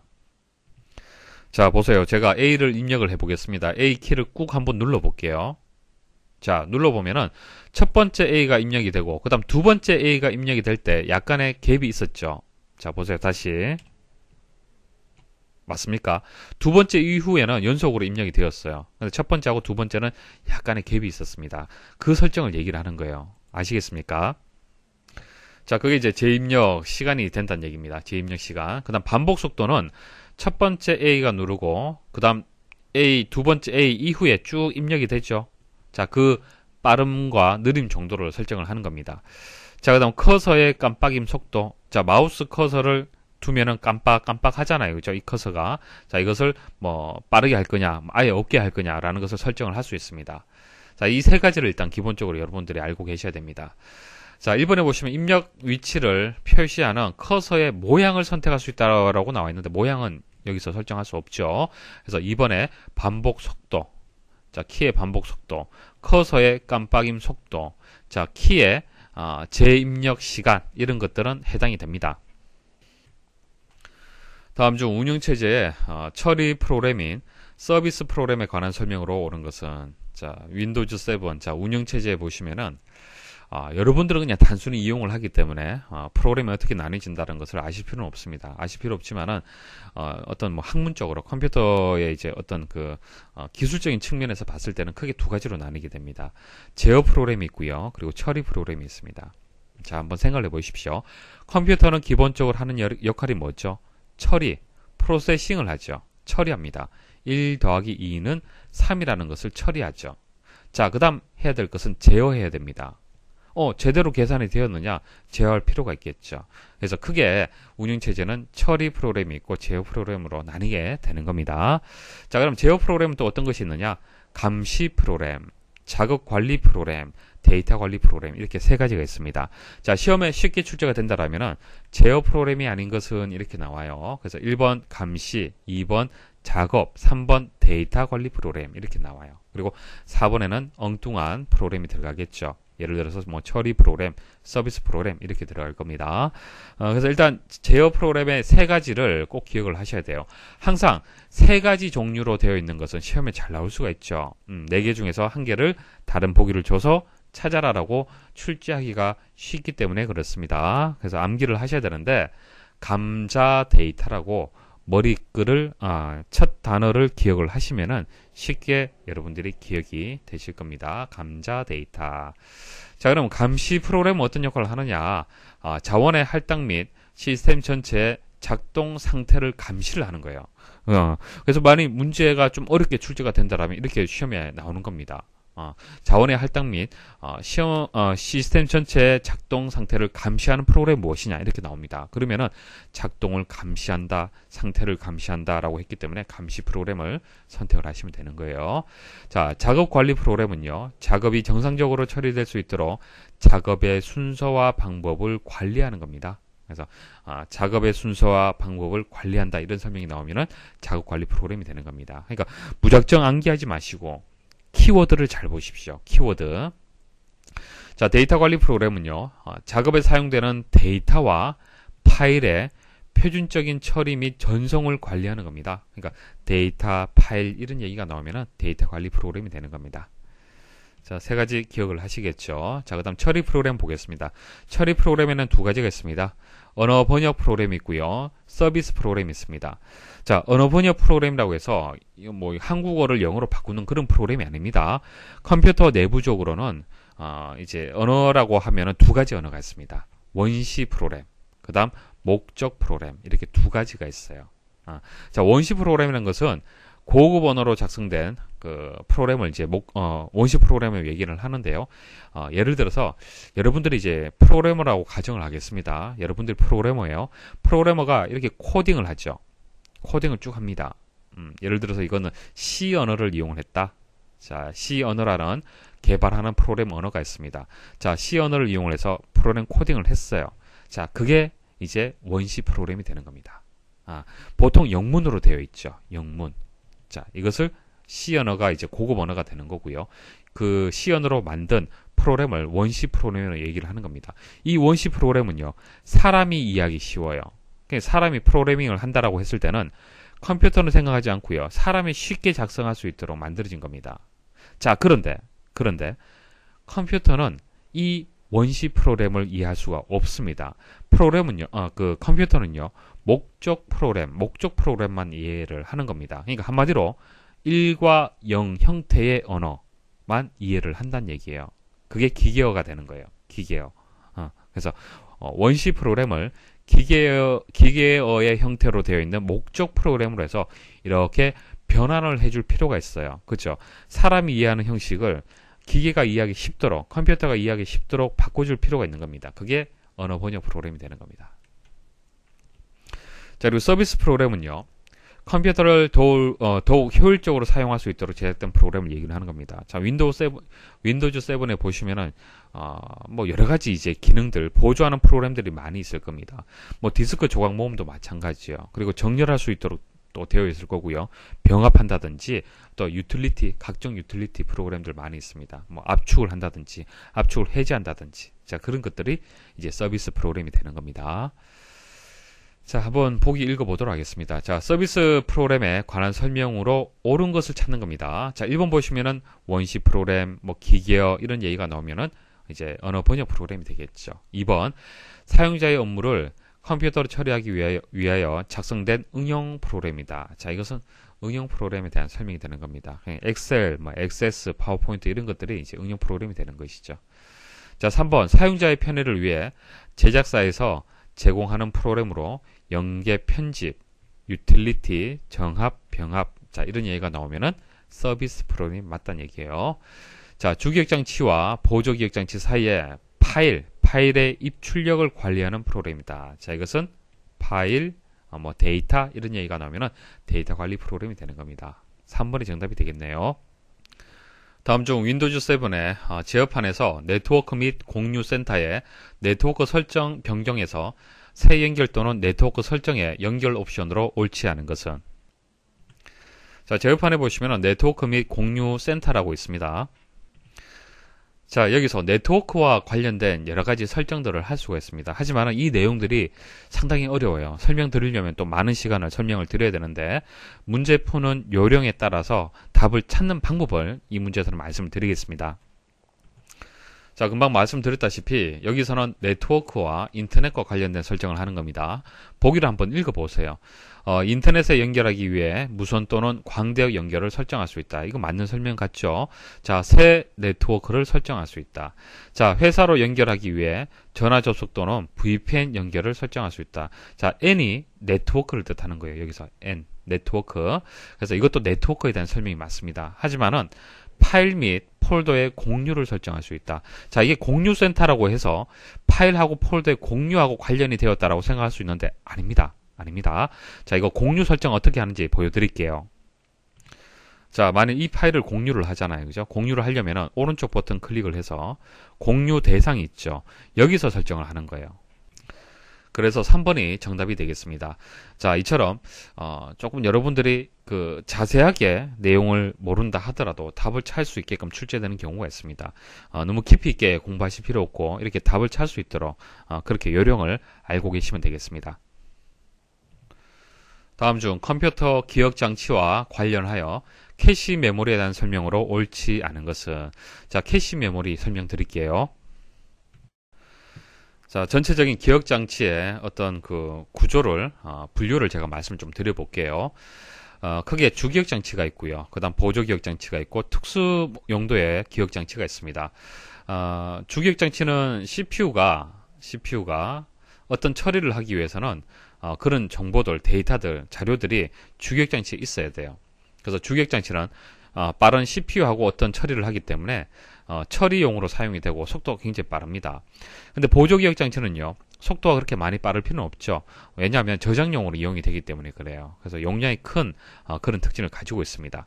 자, 그리고 특수 용도는 각각의 이제 메모리에 따라서, 기억 장치에 따라서 용도가 조금 다른데요. 다시 말씀을 드리고요. 먼저 램하고 롬에 대해서 먼저 말씀을 드리겠습니다.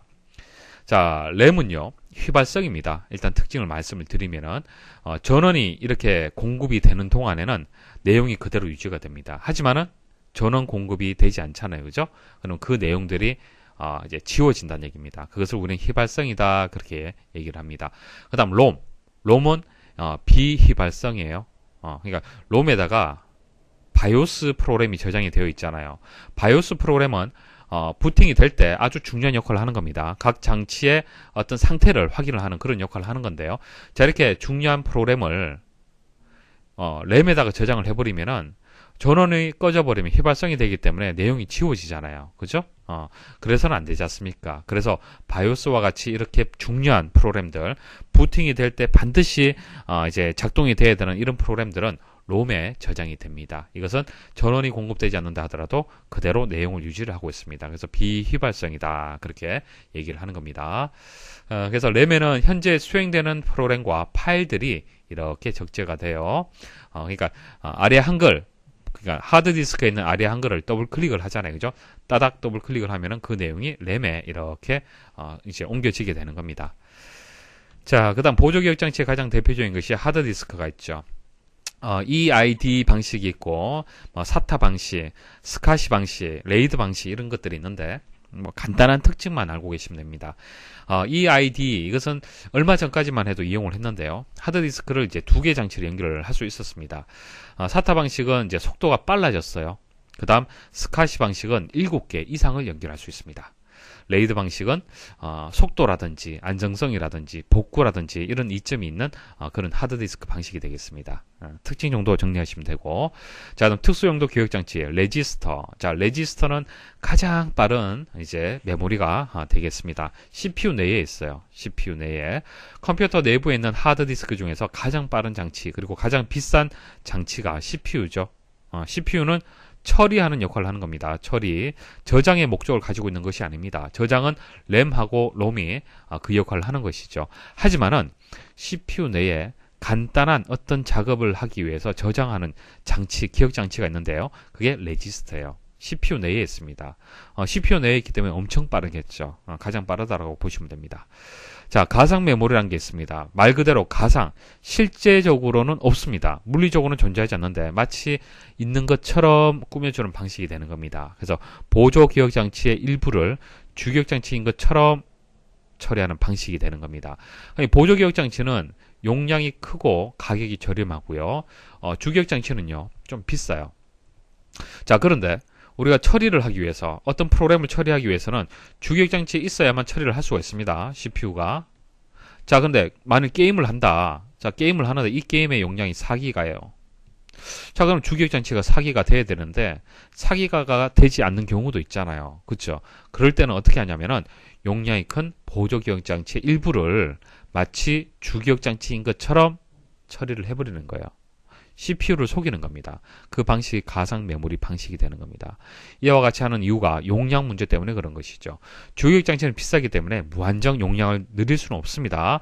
자, 응용 프로그램, 각종 프로그램들의 용량은 계속 커지고 있잖아요. 그죠?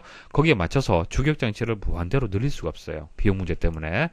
자, 그럼 캐시 메모리. 캐시 메모리는 주기억 장치하고 중앙 처리 장치의 CPU죠. CPU하고 주기억 장치 사이에서 속도의 문제를 해결해주는 그런 메모리가 되는 겁니다. 그러니까 CPU가 있고요.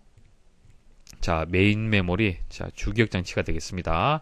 자, 사이에 CPU가 메인 메모리하고 비교하면 속도 굉장히 빨라요. 속도가 느립니다. 비교를 했을 때. 그럼 하나를 처리를 하려면은 여기서 가지고 와서 CPU가 처리를 하는데 CPU가 속도가 느려서 처리 결과가 느려지는 것이 아니라 메인 메모리가 속도가 느려서 전체적으로 컴퓨터 시스템 전체적으로 속도가 떨어진다는 얘기입니다. 그래서 이 문제를 해결하기 위해서 이 사이에다가 캐시라는 메모리를 두는 거예요. 캐시. 자, 이 캐시는요, 메인 메모리보다는 속도가 빠릅니다. 아주 빨라요. 그렇기 때문에 비용은 비쌀 수밖에 없겠죠. 그래서 용량을 많이 둘 수는 없고요. 조금 용량은 적지만은 이 사이에다가 두는 겁니다. 사이에 둬서 이 처리가 좀 더 빨리 될 수 있도록 속도 차이를 해결하는 그런 이제 메모리가 되겠습니다. 자, 그다음 버퍼 메모리. 버퍼 메모리는 두 개의 장치가 데이터를 주고받을 때 생기는 속도 차를 해결해주는 이제 메모리를 전체적으로 버퍼 메모리라고 얘기를 하는 거예요. 그러니까 여기 캐시 메모리 있죠. 이것도 버퍼 메모리가 되는 겁니다.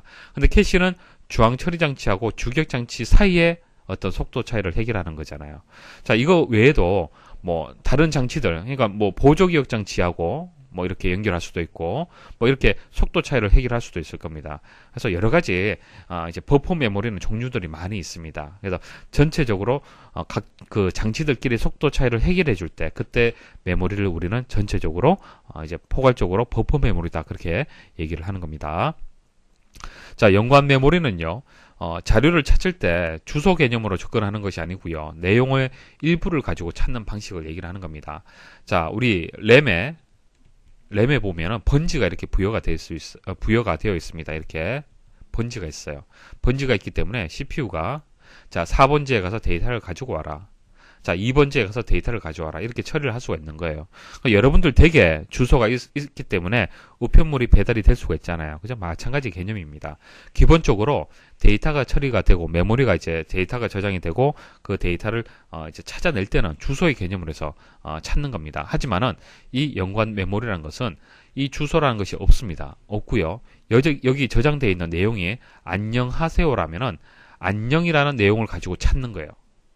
자, 그런 방식이 연관 메모리 방식이 되겠습니다. 캐시 메모리 말씀드릴게요. 자, 특징을 보시면은 CPU와 주기억 장치 사이에 존재하는 고속의 버퍼 메모리다. 자, 버퍼 메모리는 장치들끼리 속도 차이의 문제를 해결해주는 메모리를 이제 총칭해서 이제 버퍼 메모리라고 얘기를 하는 겁니다. 그래서 캐시 메모리는 CPU하고 자, 메인 메모리가 있으면은 속도 차이가 있잖아요. 그죠? 자, 그 사이에 존재하면서 속도 차이를 해결해주는 그런 역할을 하는 겁니다. 그러니까 캐시 메모리는 메인 메모리보다 속도가 빠르다는 얘기예요. 자, 빠른 처리 속도를 갖는 CPU와 상대적으로 느린 주기장치 사이의 병목 현상. 자, 이것은 서로 속도가 차이가 있기 때문에 생기는 그런 현상이다라고 보시면 됩니다. 자, 해결하기 위해서 사용을 하고요. 자, D램보다 접근 속도가 빠른 SRAM 등이 사용되며 주기장치보다 소량으로 구성된다. 자, 램이 두 가지가 있는데요. D램이 있고 SRAM이 있습니다. 자, SRAM은 고가이면서 속도가 빨라요. D램은요, 속도가 느리면서 저가입니다. 차이점만 일단 알고 계시면 됩니다. 그래서 캐시 메모리는 D램이 아니고 주로 SRAM을 이용을 한다. 그렇게 기억을 하시면 돼요. 됐죠? 그리고 D램은요, 주로 메인 메모리. 자, 램. 보통 램이라고 얘기를 했을 때 D램 생각하시면 됩니다. 그래서 캐시 메모리가 SRAM으로 되어 있기 때문에 속도가 빠르다는 얘기예요. 램보다도. 그래서 비용은 비싸기 때문에 소량으로 구성될 수밖에 없겠죠. 그리고 휘발성의 특징을 가지고 있습니다. 램이기 때문에 그래요. 자, 적중률이라는 것이 있습니다. 적중률. 자, 적중률이 있을 수밖에 없는 게 보세요. CPU가 주기장치까지 가서 이렇게 데이터를 가져오는 방식이 아니죠. 캐시 메모리에 가서 가지고 옵니다. 자, 그런데 캐시 메모리의 용량이 주기장치 용량보다 적습니다. 그래서 만일 데이터가 10개가 있다. 10개가 있다 그러면은 10개의 데이터 중에서 여기는 10개를 다 저장을 못해요. 그래서 1개, 2개, 3개, 그냥 3개의 데이터만 가지고 있을 수가 있습니다. 그럼 주기장치에는 전체 데이터가 있겠죠. 자, 그럼 CPU 입장에서 내가 찾고자 하는 데이터가 1번이다 라고 했을 때는 캐시 메모리에 있기 때문에 바로 가져올 수가 있겠죠. 이때를 우리는 적중했다라고 보는 겁니다. 적중했다. 이해하시겠습니까? 자, 그럼 4번을 찾게 되면 4번은 없잖아요. 여기까지 가야 되잖아요. 그죠? 자, 이것은 적중이 실패했다라고 보는 겁니다. 자, 그러면 적중률이라는 것이 계산이 되겠죠. 그리고 적중률이 높을수록 시스템의 전체적인 속도가 향상이 된다는 것이 맞겠죠. 그래서 캐시 메모리라고 얘기를 했을 때는 적중률이라는 개념이 또 나옵니다. 자, 기억을 하시고요. 자, 그다음 캐시가 L1 캐시가 있고 L2 캐시가 있습니다. 자, CPU가 찾고자 하는 데이터가 L1 캐시에 없을 때 다음에 L2 캐시를 찾는 방식이 되겠습니다. 캐시가 두 가지 종류가 있다고 보시면 돼요. 자, L1 캐시는 자주 반복되는 연산을 처리하기 위해 필요한 기억 장치가 되겠습니다. 그래서 CPU 내부, 주로 CPU 내부에 있다고 보시면 되고, 그 다음 L2 캐시는 CPU가 데이터를 처리하는 동안 미리 CPU가 필요로 하는 데이터를 저장해두는 기억 장치가 되겠습니다. 그래서 CPU 내부에 있거나 혹은 메인보드에 있어요. 그러니까 이 캐시 메모리가 그림상으로는 제가 CPU 바깥에 있는 것처럼 그렸지만 사실은 CPU 내부에 캐시 메모리가 같이 포함이 되어 있습니다. 포함이 되어 있고요. L1 캐시는 포함이 되어 있고 L2 캐시는 포함이 되어 있는 경우도 있고 바깥쪽에 있는 경우도 있고 그렇게 이해를 하시면 되겠습니다. 자, 개념적으로는 이제 L1 캐시는 책상 서랍이라고 보시면 돼요. 책상 서랍. 책상에 앉아서 여러분들이 어떤 물건을 찾을 때 서랍 먼저 찾잖아요. 그죠? 자, 서랍이 없으면 캐비넷에 찾겠죠? 자, 그런 개념으로 보시면 됩니다. 답을 찾을 수가 있겠죠. 캐시 메모리에 대한 설명으로 옳지 않은 것은 다 이거 뭐 설명을 드렸고, 컴퓨터 CPU 내부에 비휘발성 메모리다. 롬처럼 비휘발성 메모리라는 설명인데 틀렸죠. 이것은 휘발성 메모리가 되겠습니다.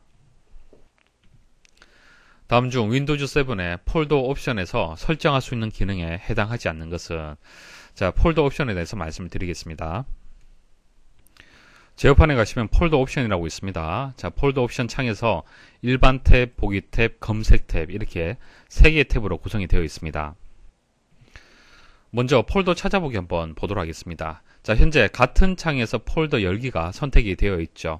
이게 무슨 뜻이냐면은 만약 이 폴더를 더블 클릭을 해서 열잖아요. 그죠? 열면은 새 창에서 이렇게 폴더가 열리는 것이 아니라 현재 창에서 이렇게 열려지는 거잖아요. 그 설정을 얘기를 하는 겁니다. 자, 그다음 마우스 클릭. 자, 마우스 클릭은 보통 더블 클릭을 했을 때 내용을 보는 거잖아요. 그죠? 자, 2번 클릭해서 열기 되어 있고요. 1번 클릭해서 열기 할 수도 있습니다. 자, 그 다음 보기 탭에 보시면은 또 이렇게 여러 가지 설정 사항들, 고급 설정 사항들이 있습니다. 자, 각각에 대해서 중요한 것들만 말씀을 좀 드리겠습니다. 자, 보기 탭에서 고급 설정에 보시면은 메뉴 항상 표시라는 그 항목이 있습니다. 여기서 메뉴라는 것은요, 여기 보시면 이제 탐색기라든지 이런 거 보시면은 위쪽에 파일, 편집, 보기, 도구, 도움말 이런 것들이 있습니다. 이것을 메뉴라고 얘기를 하고 이 메뉴 모음이 항상 표시가 될 수 있도록 설정을 할 수 있습니다. 자, 그럼 숨긴 파일, 폴더 및 드라이브 표시. 파일이라든지 폴더를 이제 숨김 처리할 수 있습니다. 여러분들이 다른 사람이 볼 수 없도록 숨김 처리할 수 있는데 그것을 표시하도록 설정하는 거고요. 보호된 운영체제 파일 숨기기. 그러니까 운영체제, 자, 윈도우즈에서 사용하는 중요한 파일들 여러분들이 함부로 삭제해서는 안 되겠죠. 그래서 아예 그것을 숨겨서 실수로 인한 그 삭제가 되지 않도록 그렇게 선택을 할 수 있습니다. 알려진 파일 형식의 파일 확장자 숨기기. 뭐 a.txt, 자, 텍스트 파일이죠. 확장자를 보면 이 파일의 성질을 알 수가 있는데, 자, 이처럼 알려진 파일 형식을 이제 파일 형식은 파일 확장자를 이렇게 숨겨버리는 겁니다. 그래서 a만 표시가 될 수 있도록 하는 거고요. 자, 폴더 팁에 파일 크기 정보 표시, 오른쪽과 같은 이런 정보들 있죠. 표시할 수 있도록 할 수가 있고요. 자, 확인란을 사용하여 항목 선택. 자, 탐색기를 열어봤을 때 왼쪽처럼 이거 체크할 수 있는 확인란이 없죠. 원리는 없습니다. 없을 때는 이 폴더를 이제 같이 선택을 할 때는 키보드에서 컨트롤 키를 이용해서 이거 선택, 컨트롤 키 누르고 선택 이런 식으로 선택을 했었습니다. 그래서 컨트롤 키나 시프트 키를 누르게 되면 여러 가지 파일이나 폴더들을 선택을 할 수 있었어요. 근데 확인란을 사용해서 항목 선택을 하게 되면은 이것처럼 체크, 확인란이 만들어집니다. 그래서 이렇게 키보드의 컨트롤 키나 시프트 키를 이용하지 않는다 하더라도 선택을 할 수 있습니다. 자, 검색 탭이 있는데요. 뭐 자세히 뭐 아실 필요는 없고요. 자, 검색 대상이라든지 방법이라든지 색인 관련해서 설정을 할 수 있다라고 보시면 됩니다. 자, 이때 색인이란 것은요. 여러분들 책에 보면은 제일 첫 번째 페이지에 보시면은 색인 있죠. 색인. 키워드가 있고 이 키워드가 뭐 몇 번째 페이지에 있다라는 그 내용이 있잖아요. 그죠? 자, 색인이 있게 되면은 좀 더 빨리 검색을 할 수가 있을 겁니다. 자, 그런 의미로 생각을 하시면 됩니다. 자, 폴더 옵션에서 설정할 수 있는 기능에 해당하지 않는 거 1번이 정답이 되겠네요. 파일 연결 프로그램 변경 이거 아니죠. 이게 무슨 뜻이냐면은 파일이 하나 바탕화면에 있으면은 마우스 오른쪽 버튼 클릭을 하면요. 연결 프로그램이라는 게 있습니다. 그러니까 이 파일에 더블 클릭을 했을 때 어떤 프로그램을 자동으로 연결을 할 거냐 그것을 여러분들이 선택을 할 수 있습니다. 이것은 폴더 옵션에서 하는 것이 아니죠. 자, 마우스 클릭이라든지 검색 대상, 폴더 찾아보기 이런 것들은 해당 사항이 맞습니다. 다음 중 윈도우즈 7에서 보조 프로그램 명령 프롬프트에 관한 설명으로 옳지 않은 것은, 자, 명령 프롬프트가 무엇인지 설명 좀 드리겠습니다. 자, 명령 프롬프트를 실행을 하시려면은 이제 모든 프로그램에 가서 여기 보조 프로그램 있죠. 자, 쭉 내려보시면은 보조 프로그램 있습니다. 자, 보조 프로그램에서 명령 프롬프트를 선택을 하셔도 되고요. 다른 방법은, 자, 여기서 명령을 이제 입력하는 창에서 검색 상자에서, 자, 검색 상자에서 여기서 cmd 입력하고 엔터 입력하시면 됩니다. 자, 이렇게 까맣게 표시가 되는 이 창, 이것을 명령 프롬프트 창이다, 그렇게 얘기를 하는 겁니다. 몇 가지 기능들만 제가 말씀을 좀 드려볼게요. 일단 이 명령 프롬프트 창은요, 옛날에 도스 환경을 그대로 이제 나타낸 겁니다. 그러니까 윈도우즈라는 운영체제가 나오기 전 도스라는 이제 프로그램이 운영체제를 대신했었어요. 윈도우즈를 대신했었습니다. 근데 그때는 파일을 지우려면 이런 식으로 딜리트 명령을 입력을 해야만 파일을 지울 수가 있고, 뒤에 또 파일 이름, 뭐 a.txt 이런 식으로 좀 어려워요. 그러니까 파일을 삭제하고 파일을 이동하고 복사하고 이런 것들이 다 명령어를 입력해서 어떻게 작동을 시키는 그런 방식입니다. 현재는 마우스를 이용하면 되잖아요. 그렇죠? 그래서 예전에 그 어떤 처리하는 방식이 이제 도스 창이다, 그렇게 보시면 됩니다. 자, 명령 프롬프트 창이다, 그렇게 생각을 하시면 됩니다. 자, 근데 여기서 이제 뭐 시험에 나오는 것만 말씀드리면 되겠죠. 이제 텍스트의 글꼴과 색상을 변경할 수 있어요.